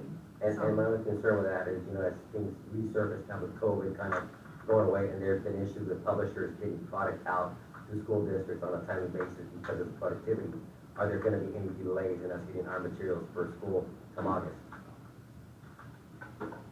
There are no delays of that. That was a question that came up. How quickly can we get this turned around? And that question came up because one of the asks from our English teachers was that they wanted time to, air quotes, play with that curriculum. So we're in good supply with what we need. And then as far as some of the feeder schools using study sync already, I mean, what are kids' perspective, you know, from the feeder schools on seeing study sync again, you know, 4 more years of it as they enter our high school doors? That's a really good question. I think it's only been anecdotal, you know, feedback that we've gotten about that. I think it probably differs depending on how the teachers have utilized it. Do you guys, have any of your students anything? Mr. Johnson's gonna talk to you about that. There's not a problem with them seeing the same platform. Okay. Kids like routine, kids like procedures, they don't like surprises. So honestly, I think kids, when they see it, they're like, oh, okay, this is not brand new. I do know how to interact with the online. I do know what the book is like. I do know the types of questions that they ask at trying to meet out the skill and the standard. So I'm thinking we're okay there. So with kids' access at the feeder school level, are they seeing success rates from the use of this curriculum? Because then it's just gonna fall in for 4 more years, you know, and are we?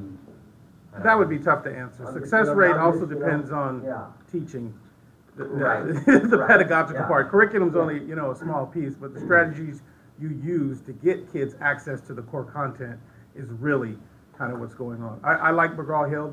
That is a great product. Kind of made me miss teaching English a little bit because it is all there. It is all ready to go. You know, it says, you know, you're going through this unit. If you have Yale kids, do this. If you have kids that do this, do this. So I think it puts us in pretty good shape to move forward. And then when you talk about special populations, are we just, is it also addressing our SPED population on top of our EL population? Yes, all the supports are there. I'm telling you, it's beautiful. So if you're saying it comes with all these supports, are we still thinking of using the Read 180 program as Yes. an additional supplement to this? For sure, because you know, when you hit the 9th grade, you get 9th grade level reading material at that Lexile, and there are some kids that aren't there that need some literacy supports and filling in of the gaps that they kind of brought with them. And I'm just thinking in terms of, you know, we just keep adding supplements to address, you know, students that are at the lower levels that, you know, if we're gonna be giving them a 9th, 10th, 11th grade curriculum, you know, but how much of that is really, you know, supporting them along the way when they have these gaps, and they're just putting classes that are supplements or just interventions. Totally understand, but that's where Read 180 comes in at the 9th and 10th grade level. Those are both A through G courses, so kids aren't missing any time. You know, if their hope is to get to college, even though they are in a quote remediation class, it's basically a class to fill in their barriers for literacy. So, and Read 180 is core content, it's not supplemental. And I guess for me, like, the bigger question is still, where are we with the dialogue with our feeder schools, primarily our larger feeder schools, to ensure that we are getting a student that's closer to grade level, so we're not having to do a lot of these intervention, these remediation practices that we know that every kid wants to do something, you know, once they leave our doors, probably go to school, but there's limitations that are keeping them from that because of, you know, I get you. Those conversations are had by my boss and the other folks that are at his level. I can say that under Dr. Aguilar, we have a better relationship with the feeder schools, especially in terms of getting information on these kids. So when you come into your 9th grade year, we are now getting the test scores, the SBAC scores, which we've already gotten, but now we're getting Lexile scores along with that, and we're getting their local reading scores. So if they give an iReady test or a reading inventory test, we are getting that local assessment score to help place kids better, because it's all about placement. We want kids to be appropriately placed their 9th grade year. Thank you.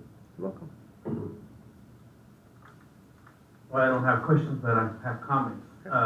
So it sounds like we did this the right way by involving the English departments and anyone, well, whoever was involved with that. So getting the input from the teachers directly, that they're bringing the message from the sites, that this is what they want to go with. I mean, there's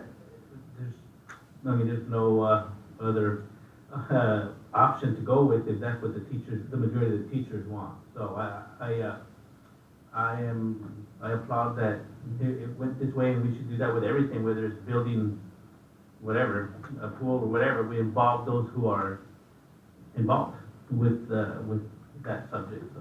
Yeah, appreciate that. Dr. Aguilar curated a strategic plan from start to finish, and Mrs. Berman carried out everything in the middle. I just brought sandwiches and sodas. If anybody needed a little support, that was me. Honestly, they did a great job. Thank you. I have a question about the cost of the program. Do we pay it annually, or do we pay it all up front? Where does this hit our budget? Yeah, no, one of the reasons that we are leaning towards, we're past leaning towards, it's in front of you. The 7-year is, we have it, it's here, we're ready to pay it. We would rather not pay it over the 7 years. Half of it's going to come from the art, music, instructional material block grant that we got, that was in the plan to pay for it. The other half will come from lottery funds, which we've been putting aside for several years, knowing that this was coming. So we have it now. This is like a one-time expense. We try to build up for it, put away for it, do it, and then not have it as part of the regular budget. Thank you very much for the presentation and for including. Really, really enjoyed hearing from the English teachers, so thank you for taking the time to come up and talk with us. Thank you. I would say just before I give the superintendent's recommendation, really the biggest difference was we were incredibly transparent, and we went to the teachers instead of having the teachers come to us. We know how busy everyone is, so we're always looking to improve every year and with their processes. So with that, the superintendent brings before the Board of Trustees a recommendation for English curriculum adoption for a first reading with the possibility of adoption. I make a motion to approve and waive the second reading. Is there a second? I'll second. Any further questions? Yeah, just real quick, so obviously with your departure and Mrs. Ballinger taking over, how soon, will we wait until the fall to address some sort of PD dates? Because I know when they start to do this process, there's gonna be hiccups along the way. No, because Torrin only brought sandwiches and soda, that's gonna be one of his primary responsibilities. He's been very heavy to carry through this process, so. Thanks, Doctor. Okay, thank you, Aguilar.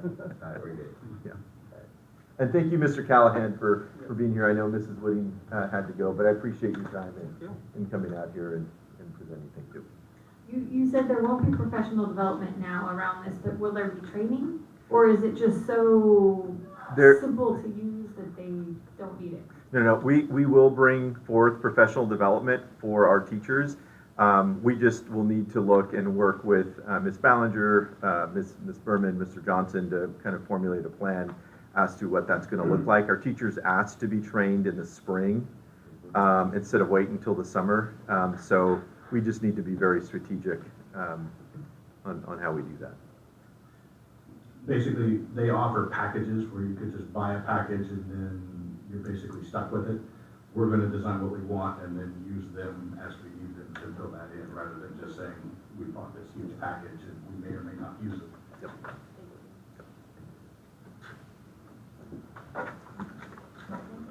Thank you, Dr. Aguilar. Thank you. Call for vote.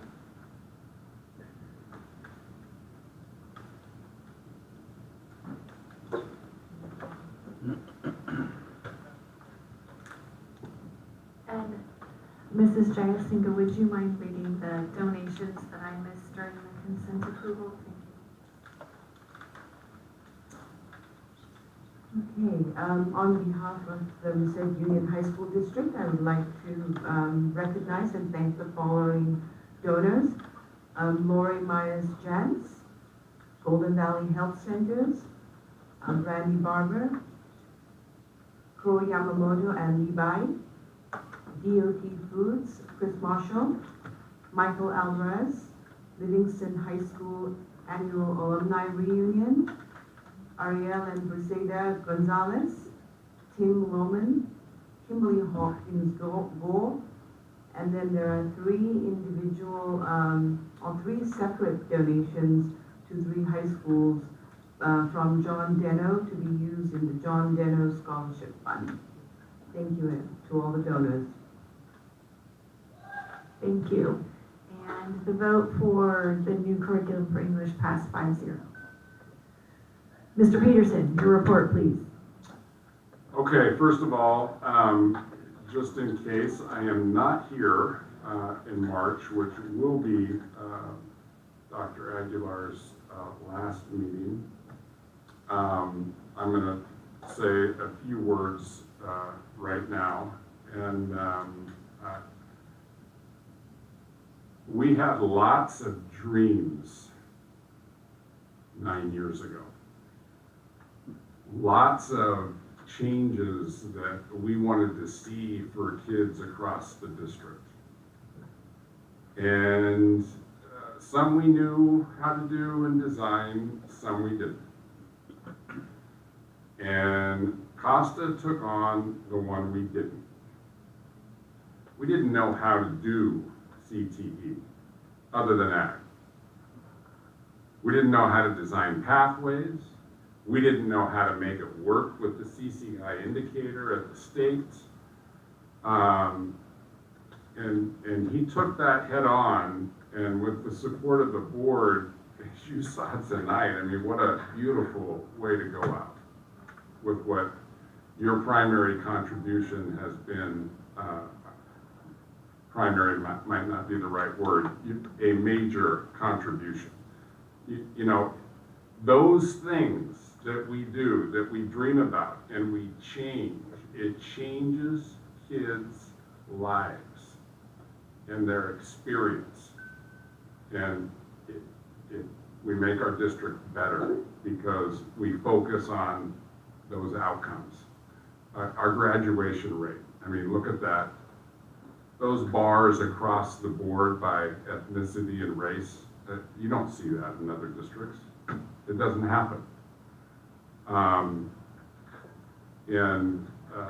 think that the other major contribution Costa has had is our relationship that I mentioned in the email with Merced College and in UC Merced. None of that happens without Costa rolling up his sleeves and spending countless hours with Greg Soto and Mike McCandless to make it happen, to make dual enrollment happen. So we're 2,000 kids in our district are taking a college class this year. That's extraordinary.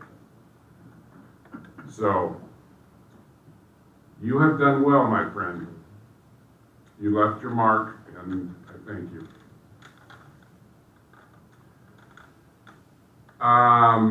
Let's see, major things going on. For the second time in 3 years, the Buhack Colony Academic Decathlon team won the Merced County Academic Decathlon competition, defeating 9 other schools.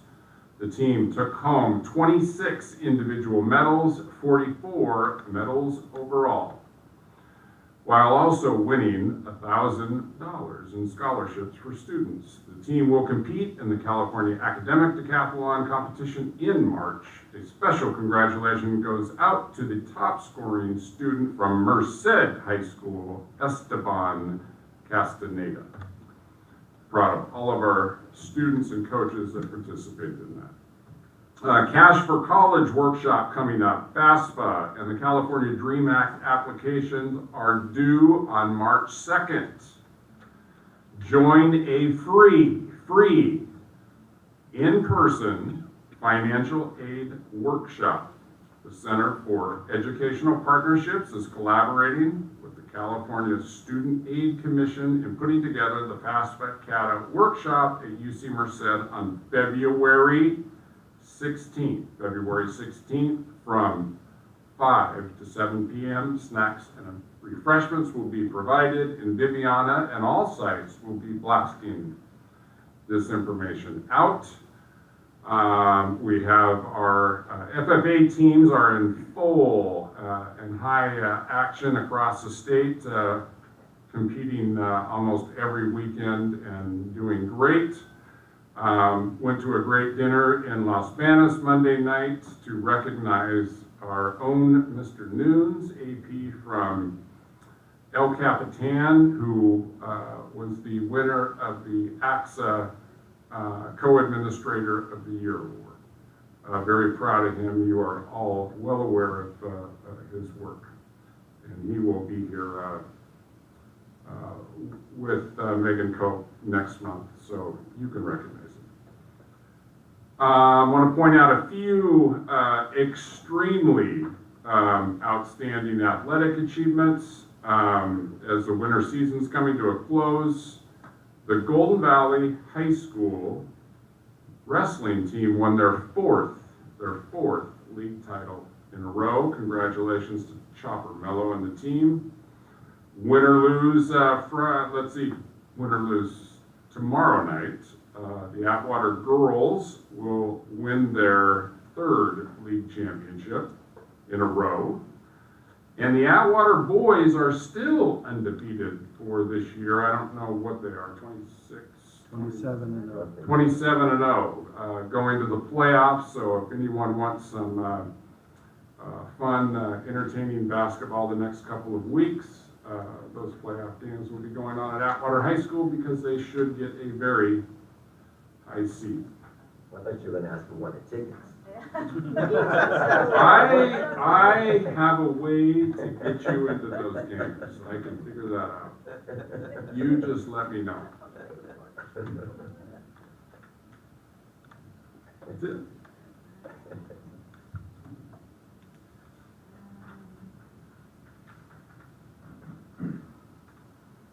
Board members, do you have any communication information or future agenda items? Mrs. Jayasinga, we'll start with you tonight.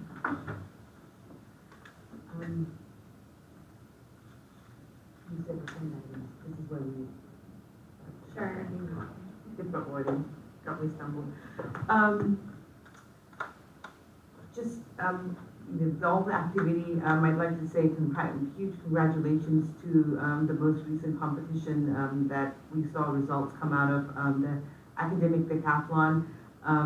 Superintendent Peterson recognized Esteban Castaneda. I was thrilled to see him get high scorer. He's actually a student I've known since second grade, so it's really nice to see how all our young students are growing up into, great adults and with huge accomplishments. So along with that, athletics, academics, Battle of the Books, and all the other achievements from our district, it's really nice to see all the students succeeding, and a huge thank you to all the teachers, administrators, staff who help make that happen, because nothing happens in a vacuum. So it's definitely, everyone, students, parents, the district, everyone pitching in to see success. Thank you. Mrs. Pickle? Thank you, Ms. Sam. I just want to congratulate, I'll make it short, without naming,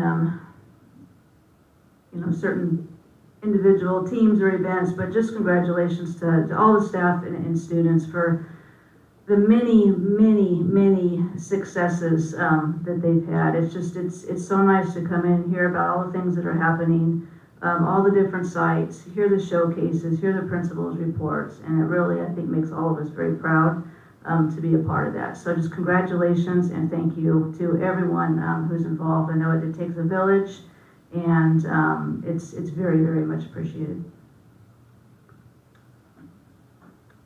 Mr. Valadez? Well, I will just echo what both of you said. Just congratulations to everybody. There's a lot going on, and we probably can't mention or we'll forget someone. So just congratulations to everybody, and again, thank you, Steve. Same thing, thanks to all the staff that makes that happen. So, and again, thank you for the way that this new curriculum was presented. The English curriculum was presented. You and and everyone else involved as well. Mr. Lopez? Sure, I'll start off with this, and I had a conversation with Mr. Peterson last week about this. I've attended numerous basketball games this season and was approached by several parents at the Merced High El Capitan game with inquiry about, they feel that Merced High School is the only campus that they attend a game that they're asked, what team are they with, visitor or home, and then they're directed to the visitor side. That's the only side they felt that they're asked at. So, and then the second thing was the seating that we have allocated at Atwater and Merced High School. They feel that as taxpayers already in the district, why are they asked to pay additional for those seats if they're already paying for those seats? And I said, I will gladly ask Mr. Peterson, and maybe sometime down the future we can have a response, because I get it. You know, I know when students go to games, yes, you want to separate the student bodies 100%, and I think they understood that. But then when it came to the question as far as the seating that they pay for on top of the regular seat, I know that it's done for fundraising purposes for those various clubs or programs. But aside from that, I didn't have a better response. So. I don't have I can respond right now. I know the answer. It's not any better than yours. Yes. When parents and students come into games, there are signs up in the gym, generally, on where you should sit. Are some sites more aggressive about that than others? Maybe. I'm not sure that's a bad thing. They're just making it clear. The seats in the front row of Merced High School, of the upper balcony is what you're talking about. And they have, I don't know if it's all of them, I don't know if it's 10 or 20, but they have sold those like season tickets to be a fundraiser for the athletic department. So there's your answer. Thank you. And last but not least, I do appreciate the conversations that we have at the board level, that they're geared more now towards, since I first started, it seems like they're geared more now towards truly addressing student needs, academically, social, emotional, intervention supports, getting kids involved in the various programs, which I think does lead to a lot of the successes that we're seeing across the board. And, whether the dashboard shows that, whether our local data shows that, I just appreciate the level of conversation that we're having here, whether it's Mr. Peterson's vision for the school district, and then the supports and the guidance that he gives everybody else within the cabinet level and at the site levels that are making the work happen. And it's showing. And I do truly appreciate everything, because I know that sometimes we come with questions that we don't truly understand the reasons why. And you guys give us the whys and the hows and just everything else in general that is leading to a lot of the successes at Merced Union High School District. So thank you all very much for that, and especially you four alongside me. Thank you. Can I just comment on one other thing you said? The conversation with the feeder schools. I don't know how you all want to handle that. So that is a difficult conversation. So I can continue to do as I have been doing. I don't have any control over that. I'll be frank with you. The individual that has the most control over that is the county superintendent, and talking about whatever it is we want to talk about. If you want to talk about it here, that's fine. We can agendize it. But it's a difficult conversation. I think a difficult one, but one that needs to be had. We've had numerous conversations about that for many, many years, many, many months. That at one point in time, we just start to take the lead in making that conversation happen. At the end of the day, the end product is Merced Union High School District student, not a Merced County student, Merced Union High School. So we are accountable for the successes of those students. Do I like the conversations that we're having as far as the supports and interventions? Yes. But at the same time, at what point do we stop providing students with those interventions and those, supplemental programs when they should be receiving a top-tier program. And we know that they're coming to us already at ninth grade reading level, ninth grade math standards and backgrounds that are just gonna help them better be prepared for the walls beyond Mercer Union High School District. So those conversations have to start now, whether it means that we, at our LCAT meetings, start getting some of those advocacy groups engaged even more in that conversation, then so be it, you know? But it's gotta start somewhere, and sooner than later. You know, are you talking about just communication in general? We're talking about what Richard just said, why, right? I mean, why and how, and we have a very low percentage of students that come to us on grade level reading. I mean, it's not a nice number, and we have to deal with that, and then that takes resources, right? And when you're in a unified district, well, the conversation's happening at one table, and the superintendent and the board is in control of everything from K to 12. So there can be more vertical alignment. We get kids when they're 14 years old. It's why our vision is what it is. Outcomes. We have to get them to the finish line. Whatever it is we have to do, that's our job. I would suggest this, a couple of board members that would want to volunteer to sit down with myself and the superintendent from one of our major feeders with 2 of their board members, and we talk about it. I mean, we have to start with dialogue and communication, and it will not help to point fingers. It does not help to blame.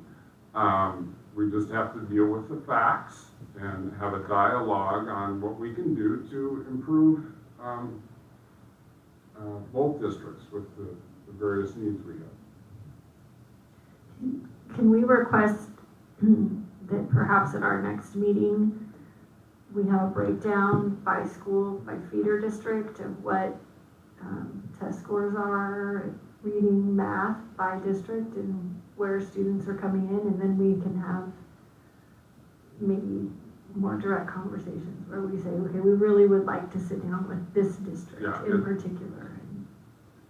Well, we already know what district that is. I mean, we need to start with Merced City. Let's start with Merced City. So, and I think we had actually requested to have a retreat with their board, and maybe all 5 of us and all 5 of them is too many, but let's get a conversation going. yeah, I would be leery of any sort of mutual board meeting. I think you have the power to create subcommittees. 2 board members from each district, I guarantee you, will do just as well of a job solving problems than 5 from each.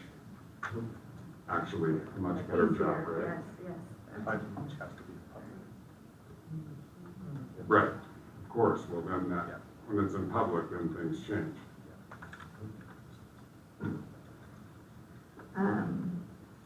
So one of the things we talked about last year was AVID type help with FAFSA and scholarship applications, and I appreciated the plug earlier for the help at UC Merced. Did all of our seniors, are they receiving AVID-like help with FAFSA and scholarship applications? Yes, we have what we call CalSOAP folks that are coming out. I can't remember the assembly little off the top of my head, but Governor Newsom did allocate money specifically to the CalSOAP program. Traditionally, the CalSOAP program is there to tutor students that are in need. They've been given a new direction, and that was to help with FAFSA. We have an army of those folks on our campuses now that are going through and helping with FAFSA. CSAC, California's Student Aid Commission, Salvia Senor, if you remember his name, he was once the lobbyist in Sacramento with AXA, Association of California School Administrators. retired, was asked to come back by CSAC to help kind of lobby this and kind of figure out some of the pain points. I've been on a couple of committees with them, and I can tell you the number one concern with going through and filling out FAFSA is that we now have these CalSOAP folk who have to be college students, that we have parents handing over tax information to, and parents are having a really tough time, and they're waiting out. So what we have asked our sites to do is, if a parent is going to waive out, to simply take the paper form that we have, draw a line through it, void, opted out, and then put the student's name, so that at least we have record that we made the attempt. I have conveyed that to CSAC, Student Aid Commission in California. Salvia Senor, he is working with CDE, with this lobby group. We're gonna need to figure it out, because what we're currently doing, if that's the mandate, and it's an unfunded mandate, I might add, because this money is not coming to us, it's going to the counties to help us with this. We definitely need to come up with a different system. Yeah, I think they need to figure it out. Well, but we need to help our kids. No, of course, but you're gonna have this problem and nobody thought about it. Parents don't want to share their information. It's that simple. Parents can actually, if the student could get help to a certain point, there is only really one thing that a parent has to input. But it's getting to that point, right? So a parent could, if a student remembered all their login information, whatever, the parent could just help them at home with that one thing. They don't have to bring it in on a paper form. It is a horrible process. It's horrible. Yes, and one of the dynamics is that unfortunately we don't have traditional homes where you have two parents at home and you have two parents living in two different residences, and who claims who for what. I mean, it just becomes incredibly messy. Well, what about scholarship applications? I mean, we have so much local, amazing community support and local opportunities, and just don't think all kids are taking advantage of those. That is true, and it's being able to provide that assistance with all of the different Gateway Scholars, UC Scholars, UC Ambassadors. Again, we have an army of these folks that are coming out to assist our students to fill out the processes and the applications.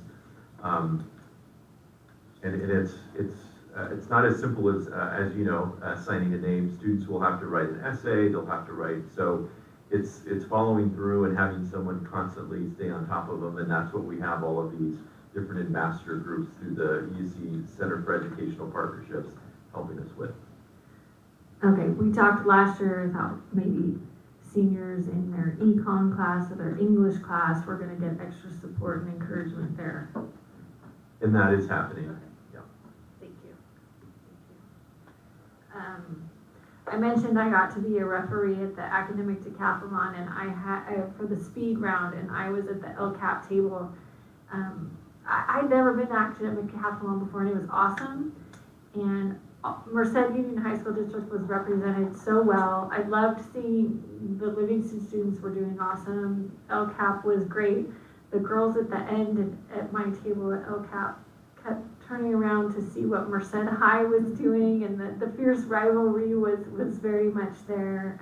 And the energy, there was a student from LCAP that was cheering with so much gusto. It was really, really fun.